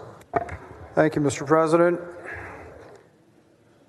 Members, I move to suspend the Senate's regular order of business to take up and consider at this time the committee substitute to Senate Bill 114. Members, after receiving feedback from the committee members and stakeholders, we worked with many people to give you a bill that allows for customer participation in demand and response programs through retail electric providers who offer these programs. The customers are going to be entitled to information from the retail electric providers when their ERCOT power region issues an emergency alert, and it establishes that ERCOT will create goals to reduce the average total residential load, also allows the retail electric providers to implement demand response programs and obtain energy efficiency incentives by electric utilities in the ERCOT region. Overall, this bill ensures residential customers are able to participate in a demand response programs like industrial users, which increases the reliability, and it gives them more choice and control over their cost of energy, and it adds resiliency to our electric market immediately. Thank you, Mr. President and members. I move suspension. Any objection? Hearing none, rules suspended. Chair lays out second reading. Committee substitute for Senate Bill 114. Secretary, read the caption. Committee substitute Senate Bill 114, relating to the provision of electricity service in the ERCOT power region. You recognize passage to engrossment. Thank you, Mr. President. Move passage to engrossment. Committee substitute 114. Any objection? Hearing none, bill passed to engrossment. You recognize suspend the constitutional 3-day rule. So moved. Secretary will call the roll.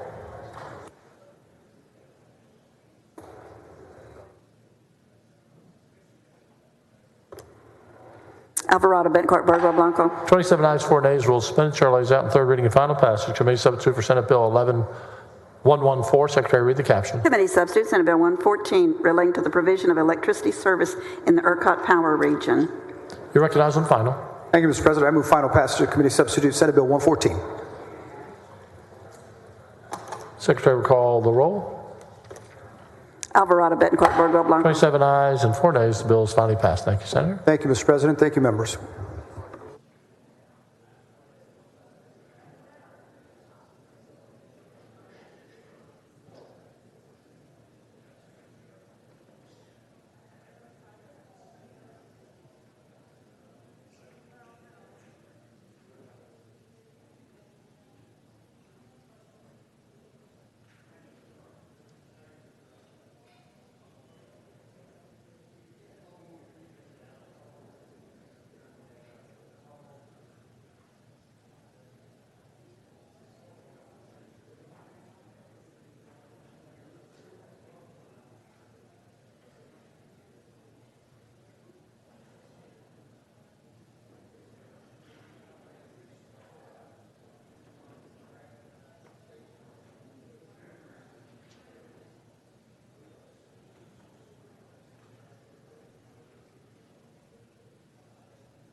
Senator Kolkhorst, you recognize for a motion to suspend the regular order of business, take up and consider committee substitute Senate Bill 595.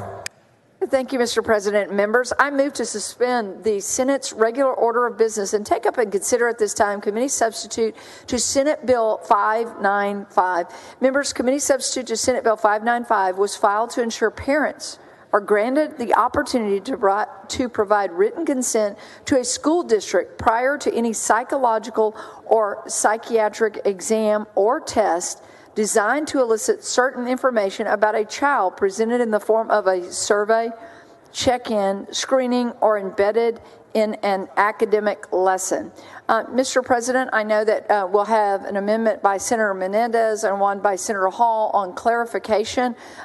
This idea for this bill came from Victoria, Texas, actually, from a group of parents, and I'm so grateful that we had the opportunity to talk about it in committee, and we'll even improve it and make sure that we restate what's already in law and putting it in this part of the code. So with that, Mr. President, I move to suspend the Senate's regular order of business.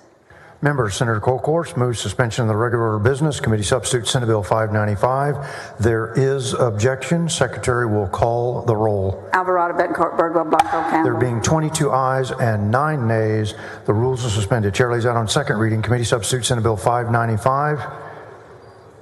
Secretary will read the caption. Committee substitute Senate Bill 595 relating to requiring parental consent for psychological or psychiatric examination, testing, or treatment conducted by a school district employee. Members, there is an amendment. Secretary will read the amendment. Floor amendment number 1 by Menendez. Senator Menendez on the amendment. Thank you very much, Mr. President. Members, I want to first of all thank Senator Kolkhorst for working with us on this amendment. And I know that we can all agree that parental involvement is essential at every part, especially if we're going to be asking invasive questions that could expose our children to adult concepts like drugs or sexual behavior. There was a concern that the bill might overreach into existing code. And so what this amendment does, simply working together to ensure that no provision of the bill would supersede those that are already codified in the Family Code, Section 32.004 and Chapter 261. This ensures that abuse and neglect reporting and counseling for crisis situations are still allowable under the current statute. I want to thank Senator Kolkhorst and her staff for the collaboration, and I believe that with this amendment, this is definitely a bill that we can wholeheartedly support, and I want to move adoption of floor amendment number 1, Mr. President. Senator Kolkhorst on the amendment. Thank you so much, Mr. President. Thank you, Senator Menendez. It is absolutely acceptable to the author.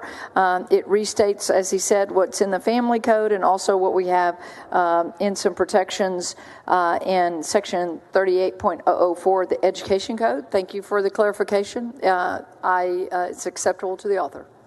Members, the motion is the adoption of the amendment of floor amendment number 1 is agreeable to the author. Is there objection? Hearing and seeing none, the floor amendment number 1 is adopted. Members, there is an amendment. Secretary, read the amendment.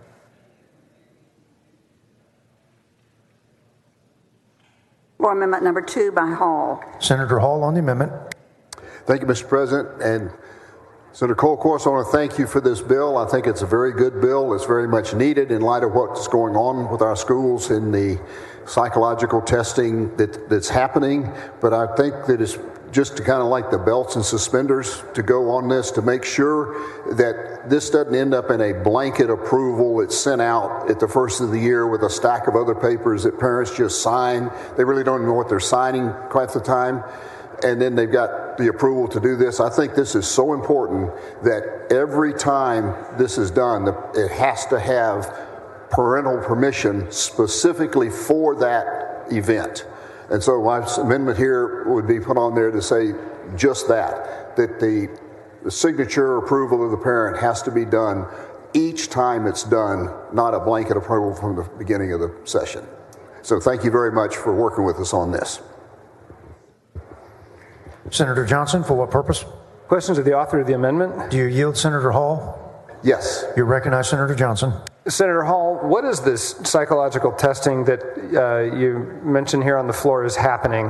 What are we talking about? We're talking about the testing that Senator Kolkhorst is covering in her bill. Whatever the school is going to be doing as a result of that will require parental approval. Are you aware of this actually happening in schools? And in what form? It really, to me, it doesn't matter whether it has happened or not. You want to make sure it want doesn't, to make sure it doesn't parents happen. have consent. Okay. I'll reserve other questions for the author. Thank you. Senator Colkhorst on the amendment. Yes, we already have this practice in many places in the code, and so it's acceptable. We talked about in committee the opt-in versus the opt-out, and so just making sure that parents are aware of the surveys going on and the different things, it's acceptable. Members, the motion on adoption of floor amendment number 2, it is acceptable to the author. Is there objection? Hearing and seeing none, floor amendment number 2 is adopted. Senator Colkhorst, you're recognized for a motion. Thank you, Mr. President. I move passage of Committee Substitute Senate Bill 595 to engrossment.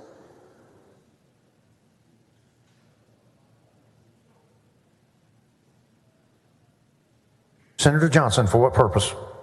I still had your light on from the amendment. I'm sorry, Senator Johnson. For what purpose? This is for questions of the author. Do you yield, Senator Colkhorst? I do. You recognize Senator Johnson. Thank you, Mr. President, and thank you, Senator Colkhorst. I think it's a relatively uncontroversial point that parents ought to be notified if their kids are going to be subject to psychological testing in class. My concern is with the definition in the statute, and I wonder if maybe I'm reading it wrong, but the psychological or psychiatric examination means a test method designed to elicit information regarding an attitude, habit, trait, opinion, belief, feeling, or mental disorder or condition thought to lead to a mental disorder. Is there a chance that such a broad definition can lead us to undermining the progress we've made in this body and in this legislature, last session and the session before, when we are weaving into the curriculum social and emotional learning? I guess we've gotten rid of those words because it scares people.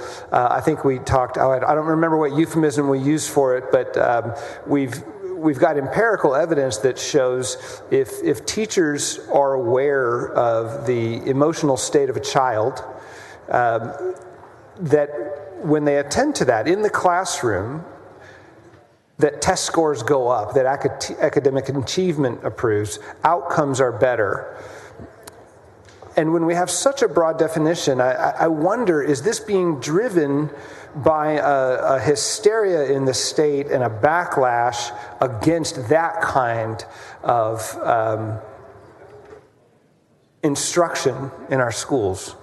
I do not believe so, and that's why I did a committee substitute. And working with the committee, we talked about communication with a teacher, and then we have the protections that were just added, actually restating what those protections are by Senator Menendez's his amendment. And so I'm really comfortable with where the bill has landed. Okay, and so that we get the benefits of your bill, but not suffer any risks of being ill-used.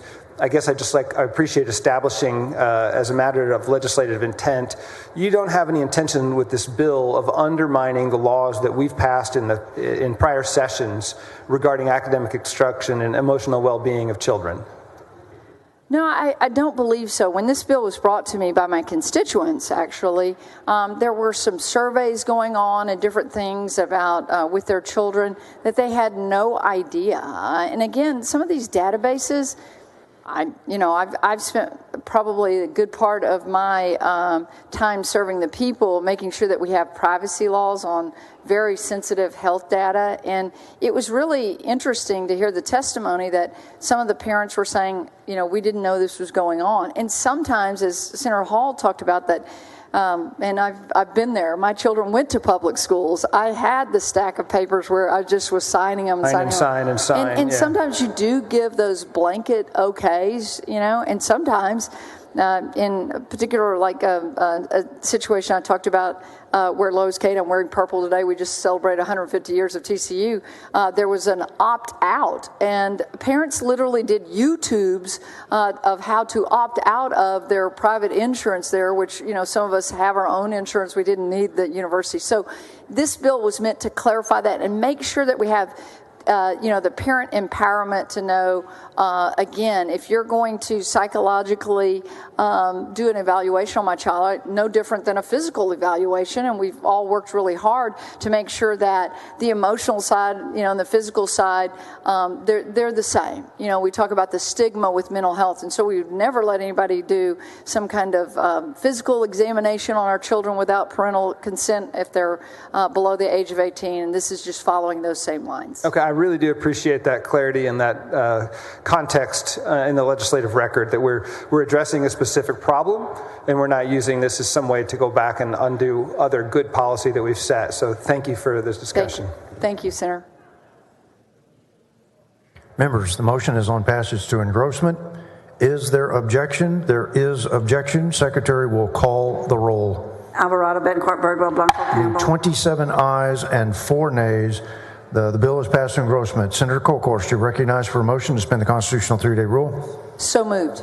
Members, Senator Kolkhorst moves suspension of the 3-day rule. Secretary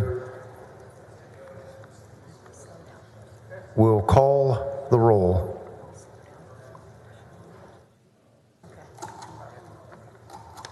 Alvarado, Bettencourt, Birdwell, Blanco, There being Campbell. 27 ayes and 4 nays, the rule is suspended. Chair lays out on third reading and final passage. Committee substitute Senate Bill 595. Secretary will read the caption. Committee substitute Senate Bill 595 relating to requiring parental consent for psychological or psychiatric examination, testing, or treatment conducted by a school district employee. Senator Kolkhorst, you're recognized for a motion. Thank you, Mr. President. I move final passage of committee substitute to Senate Bill 595. Members, Senator Kolkhorst moves final passage. Committee substitute Senate Bill 595. Secretary will call the roll. Alvarado, Bettencourt, Birdwell, Blanco, There being Campbell. 27 ayes and 4 nays, the bill is finally passed. Congratulations, Senator Kolkhorst. Thank you, Mr. President. Thank you, members.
Senator Zaffarini, you're recognized for a motion to suspend the regular order of business, take up and consider committee substitute Senate Bill 365. Thank you, Mr. President. Mr. President and members, I move to suspend the Senate's regular order of business to take up and consider at this time the committee substitute for Senate Bill 365 relating to the construction of an electrical transmission line and associated substations. Members, this bill generally would require the Public Utilities Commission to ensure that an electric utility that applies to construct a substation provides written notification to landowners of adjacent properties, including properties across from thoroughfares such as roads or highways. Mr. President, I move suspension. Members, Senator Zaffarini moves suspension of the regular order of business. Committee substitute Senate Bill 365. Is there objection? Hearing and seeing none, rules are suspended. Chair lays out on second reading, Committee Substitute Senate Bill 365. Secretary will read the caption. Committee Substitute Senate Bill 365 relating to the issuance or amendment of a certificate of public convenience and necessity that authorizes the construction of an electrical substation. Senator Zaffarini, you're recognized for a motion. Thank you, Mr. President. I move passage to engrossment. Members, Senator Zaffarini moves passage to engrossment. Is there objection? Hearing and seeing none, bill is passed to engrossment. Senator Zaffarini, you're recognized for a motion to suspend the constitutional 3-day rule. Thank you, Mr. President. So moved. Members, Senator Zaffarini moves suspension of the constitutional 3-day rule. Secretary will call the roll.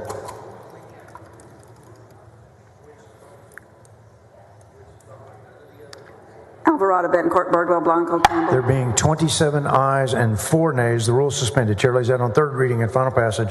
Committee substitute Senate Bill 365. Secretary will read the caption. Committee Substitute Senate Bill 365 relating to the issuance or amendment of a certificate of public convenience and necessity that authorizes the construction of an electrical substation. Senator Zaffarini, you're recognized for a motion. Thank you, Mr. President. I move final passage. Members, Senator Zaffarini moves final passage. Committee substitute Senate Bill 365. Secretary will call the roll. Voted for it. You said it. Alvarado, Betancourt, Birdwell, Blanco, Campbell. There being 26 ayes and 5 nays, the bill is finally passed. Congratulations, Senator Zaffarini. Thank you, Mr. President and members.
Senator Campbell, you're recognized for a motion to suspend the regular order of business. Take up and consider Committee Substitute Senate Bill 1567. Thank you, Mr. President. Thank you, members. I move to suspend the Senate's regular order of business to take up Committee Substitute Senate Bill 1567. This bill requires school districts to provide one physical textbook per classroom, a teacher instructional textbook, if one exists, and to hold textbooks in the library that equal to 5% of the student population per grade for each subject in the library so that students could check out the book if they want to. That's it, Mr. President. I move to suspend. Members, Senator Campbell moves suspension of the regular order of business. Committee Substitute Senate Bill 1567. Is there objection? Hearing and seeing none, rules are suspended. Chair lays out on second reading Committee Substitute Senate Bill 1567. Secretary will read the caption. Committee Substitute Senate Bill 1567 relating to requiring public schools to maintain physical copies of certain instructional materials. Senator Campbell, you're recognized for a motion. I move passage to engrossment. Members, Senator Campbell moves passage to engrossment. Is there objection? Hearing and seeing none, bill is passed to engrossment. Senator Campbell, you're recognized for a motion to suspend the constitutional 3-day rule. I move to suspend the constitutional 3-day rule. Members, Senator Campbell moves suspension of the 3-day rule. Secretary will call the roll. Alvarado, Betancourt, Birdwell, Blanco. There being 30 ayes and 1 nay, the rule is suspended. Chair lays out on third reading and final passage Committee Substitute Senate Bill 1567. Secretary will read the caption. Committee Substitute Senate Bill 1567 relating to requiring public schools to maintain physical copies of certain instructional materials. Senator Campbell, you're recognized for a motion. I move final passage. Members, Senator Campbell moves final passage. Committee Substitute Senate Bill 1567. Secretary will call the roll. Alvarado, Betancourt, Birdwell, Blanco. There being 30 ayes and 1 nay, the bill is finally passed. Congratulations, Senator Campbell. Thank you, Mr. President. Thank you, members.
Senator Hughes, you are recognized for a motion to suspend the regular order of business, take up and consider committee substitute Senate Bill 1979. Thank you, Mr. President. Thank you, members. I bet many of us, or most of us, remember a movie I'm going to reference as I move to suspend the regular order of business on Senate Bill 1979. It's a Wonderful Life. Remember that Christmas movie? We've all seen it many times. Many of us watch it every year. Remember, you had Mr. Potter, and then you had George Bailey. Well, the difference in those characters, I think we agree that Mr. Potter was the bad guy and George Bailey was the good guy. And that's really gets to the crux of this bill. We know what's happening with housing prices in our state going up so fast, and we know that when interest rates cool, we're likely to see those prices go up again. And one factor that's driving these price increases is the escalation in home purchases by corporate or institutional buyers. This picked up after the mortgage crisis in 2008 and accelerated dramatically in 2021. In fact, 2021. In fact, in 2021, did you know 28% of the homes purchased in Texas were purchased by large institutional buyers? That's the highest rate in the nation. 52% of the homes bought in Tarrant County and 43% in Dallas County went to large institutional investors. And because these corporations and trusts don't need to borrow money to buy, they can pay cash and buy a home as is. And they focused on buying lower-priced houses that have historically been starter homes, mostly cutting out lower and middle-income buyers. Homes aren't always being flipped and sold again, though. Often they're being rented out instead. MetLife Investment Management estimated that institutions currently own about 700,000 single-family rentals, and they forecast that by 2030, the number could be as high as 7.6 million, or 40% of all single-family rentals. We talk a lot about affordable housing, about home ownership. We've all seen here, we've seen back home where that American dream of home ownership is further and further out of the grasp of so many Texans and so many Americans. That's what this bill's about. Let's aggregate some information so we'll have a clearer picture of market behavior and way those behaviors are impacting housing prices and availability so that we can respond as needed. So this bill will commission the Real Estate Research Center at Texas A&M to research and compile data to give us specific information on what institutional buyers are doing in the market. Number of homes purchased that year by certain large buyers, number of homes sold by the same buyers, number of homes that are used as rentals, cities and counties where the homes were purchased, and the value of those purchased homes, not sale price disclosure, but an estimate of the value. And so that's what this bill is about. We all recognize this. Of course, rental property is important. It's a wonderful source of income for many Texans, many businesses. It's an important service for many families, and there's not a question about that. But when we see this ballooning increase from large institutional investors buying up homes, outbidding families for those homes, we want to know what's going on. And so I'll also have an amendment that the Research Center asked us to put on to make this work better. That's what the bill does. Home ownership, the essence, the foundation of the American dream. Let's find out what's going on so it doesn't continue to get out of the grasp of so many Texans. And I move suspension. Members, Senator Hughes moves suspension of the regular order of business on committee substitute Senate Bill 1979. Is there objection? Hearing and seeing none. Rules are suspended. Chair lays out on second reading Committee Substitute Senate Bill 1979. Secretary will read the caption. Committee Substitute Senate Bill 1979, relating to an annual study by the Texas A&M University Texas Real Estate Research Center of the purchase and sale of single-family homes by certain institutional buyers. Members, there is an amendment. Secretary will read the amendment. Floor amendment number 1 by Hughes. Senator Hughes on the amendment. Thank you, Mr. President. The bill that passed committee required that the report be given to the Senate and the House in March. We've learned from the Real Estate Center that they don't get all of their fourth quarter data from the previous year till April. So this moves the report back from March 1st to June 1st. It's acceptable to the author, and I move its adoption. Acceptable to me, I guess I should say, without talking to myself. Members, Senator Hughes moves adoption of floor amendment number 1. Is there objection? Hearing and seeing none.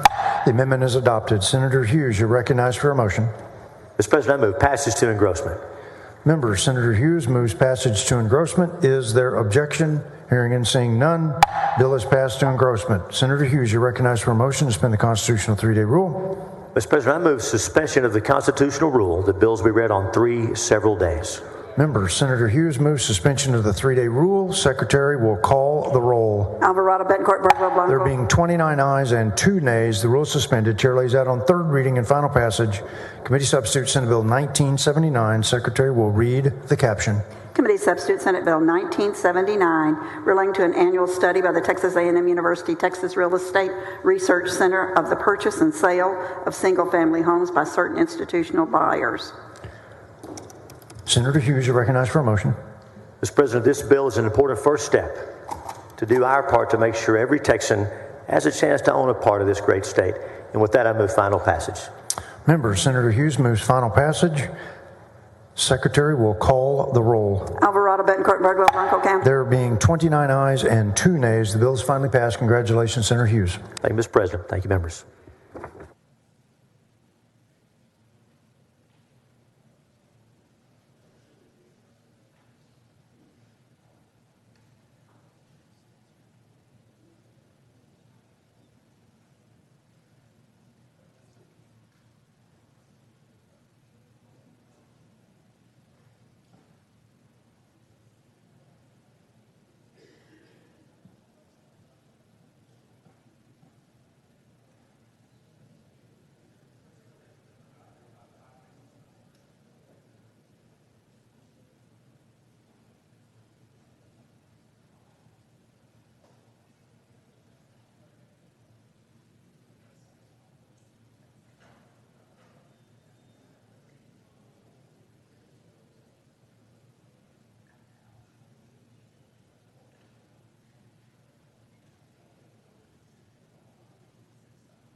Members, the following motion in writing.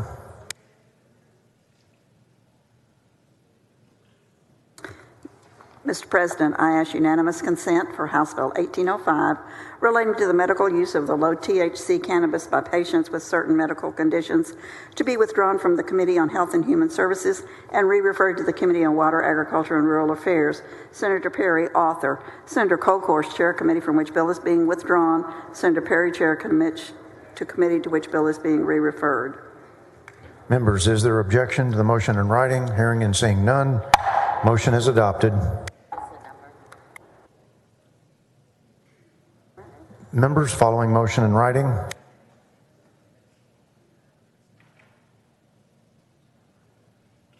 Mr. President, I ask unanimous consent for HJR 125 relating to the development and funding of broadband and telecommunications services to be withdrawn from the Committee on Business and Commerce and re-referred to the Committee on Finance. Senator Huffman, author. Senator Schwertner, Chair, committee from which bill is being withdrawn. Senator Huffman, Chair, committee to which bill is being re-referred. Members, is there objection to the motion in writing? Hearing and seeing none, motion is adopted. Members, the following motion in writing.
Mr. President, I ask unanimous consent for House Bill 2454 relating to the unlawful acquisition of certain weapons and creating a criminal offense to be withdrawn from the Committee on State Affairs and re-referred to the Committee on Criminal Justice.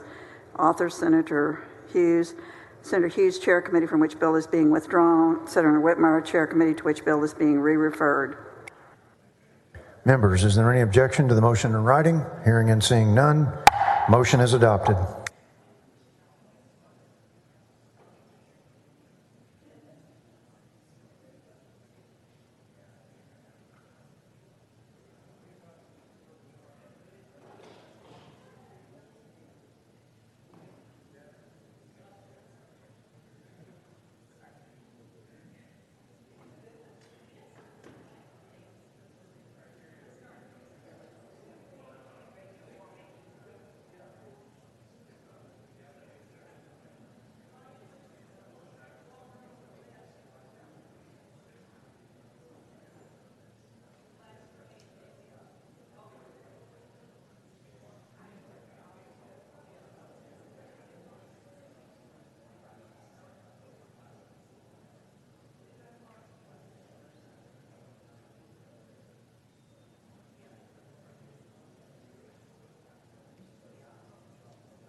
Senator Middleton is recognized. You're recognized for a motion to suspend the regular order of business on committee substitute to Senate Bill 2497. Thank you, Mr. President. Members, I move to suspend the Senate's regular order of business to take up and consider committee substitute for Senate Bill 2497. Thank you, members. In 2019, the legislature passed House Bill 3, which was a broad-reaching education finance reform bill. HB 3 added a weighted allotment of 0.15 for students who are enrolled in a bilingual education program using a dual language immersion, one-way or two-way program model.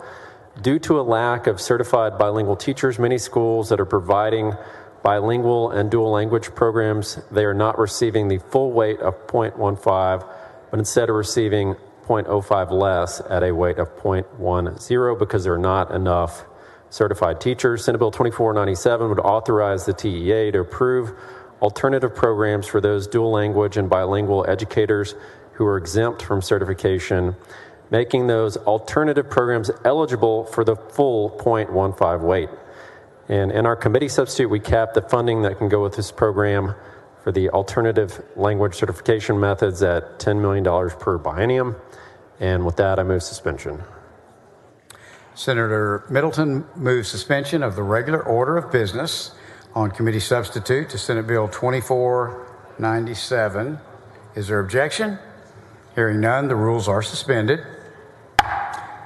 The chair lays out on second reading committee substitute to Senate Bill 2497. The secretary will read the caption.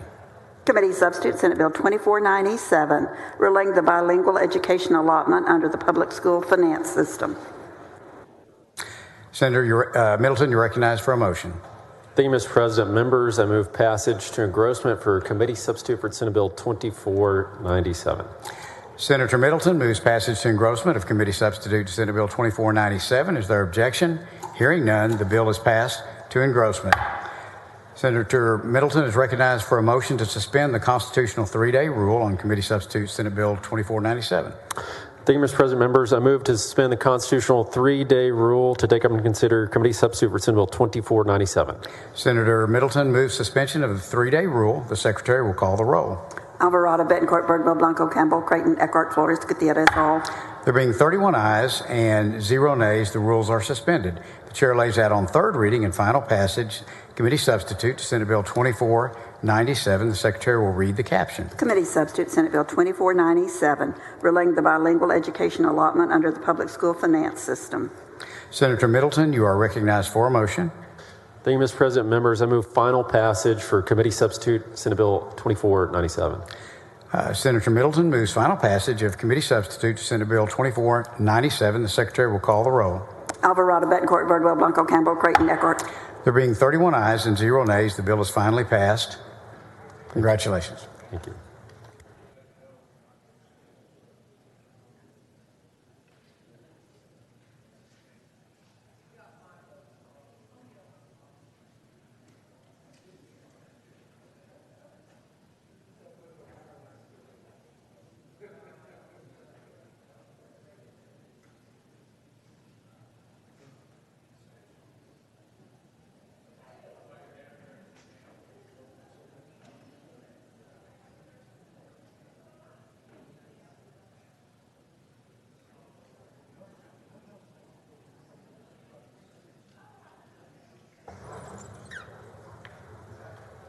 President's desk is clear. Are there any announcements?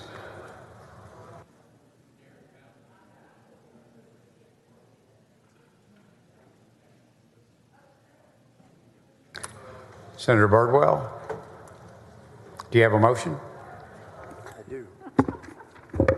Thank you, Mr. President. Members, I move to suspend the 24-hour posting rule in accordance with Senate Rules 11.10 and 11.18 and all necessary rules so that the Senate Committee on Natural Resources and Economic Development can change location to meet upon adjournment today, May 3rd, in the Betty King Room 2E.20 to consider the House bills in lieu of the pending Senate bills that we've been keeping and holding in committee to wait for the House bills to get to us. Members, Mr. President, members, if no questions, I move suspension of the rules. Members, is there any objection? Hearing none, motion is passed. Thank you, Mr. President and members. Senator Huffman, you recognized for a motion. Thank you. Members, I move to suspend the 24-hour posting rule so that the Senate Committee on Finance can meet in the Senate Press Room 2E9 to vote on pending business today immediately upon adjournment. Thank you. Members, any objection? Motion is passed.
The chair recognizes the Dean of the Senate for a highly privileged motion. Thank you, Mr. President. I move that the Senate recess until 2:45 p.m. Wednesday, May 3rd, for the consideration of a local and uncontested calendar. Upon the conclusion of the local and uncontested calendar, I move that the Senate adjourn until 11 a.m. Thursday, May 4th. Thank you, sir. Members, is there any objection? Chair hears none. The Senate stands in recess until 2:45 p.m. Wednesday, May 3rd, for consideration of a local calendar. Upon conclusion of the local calendar, the Senate stands adjourned until 11 a.m. Thursday, May 4th.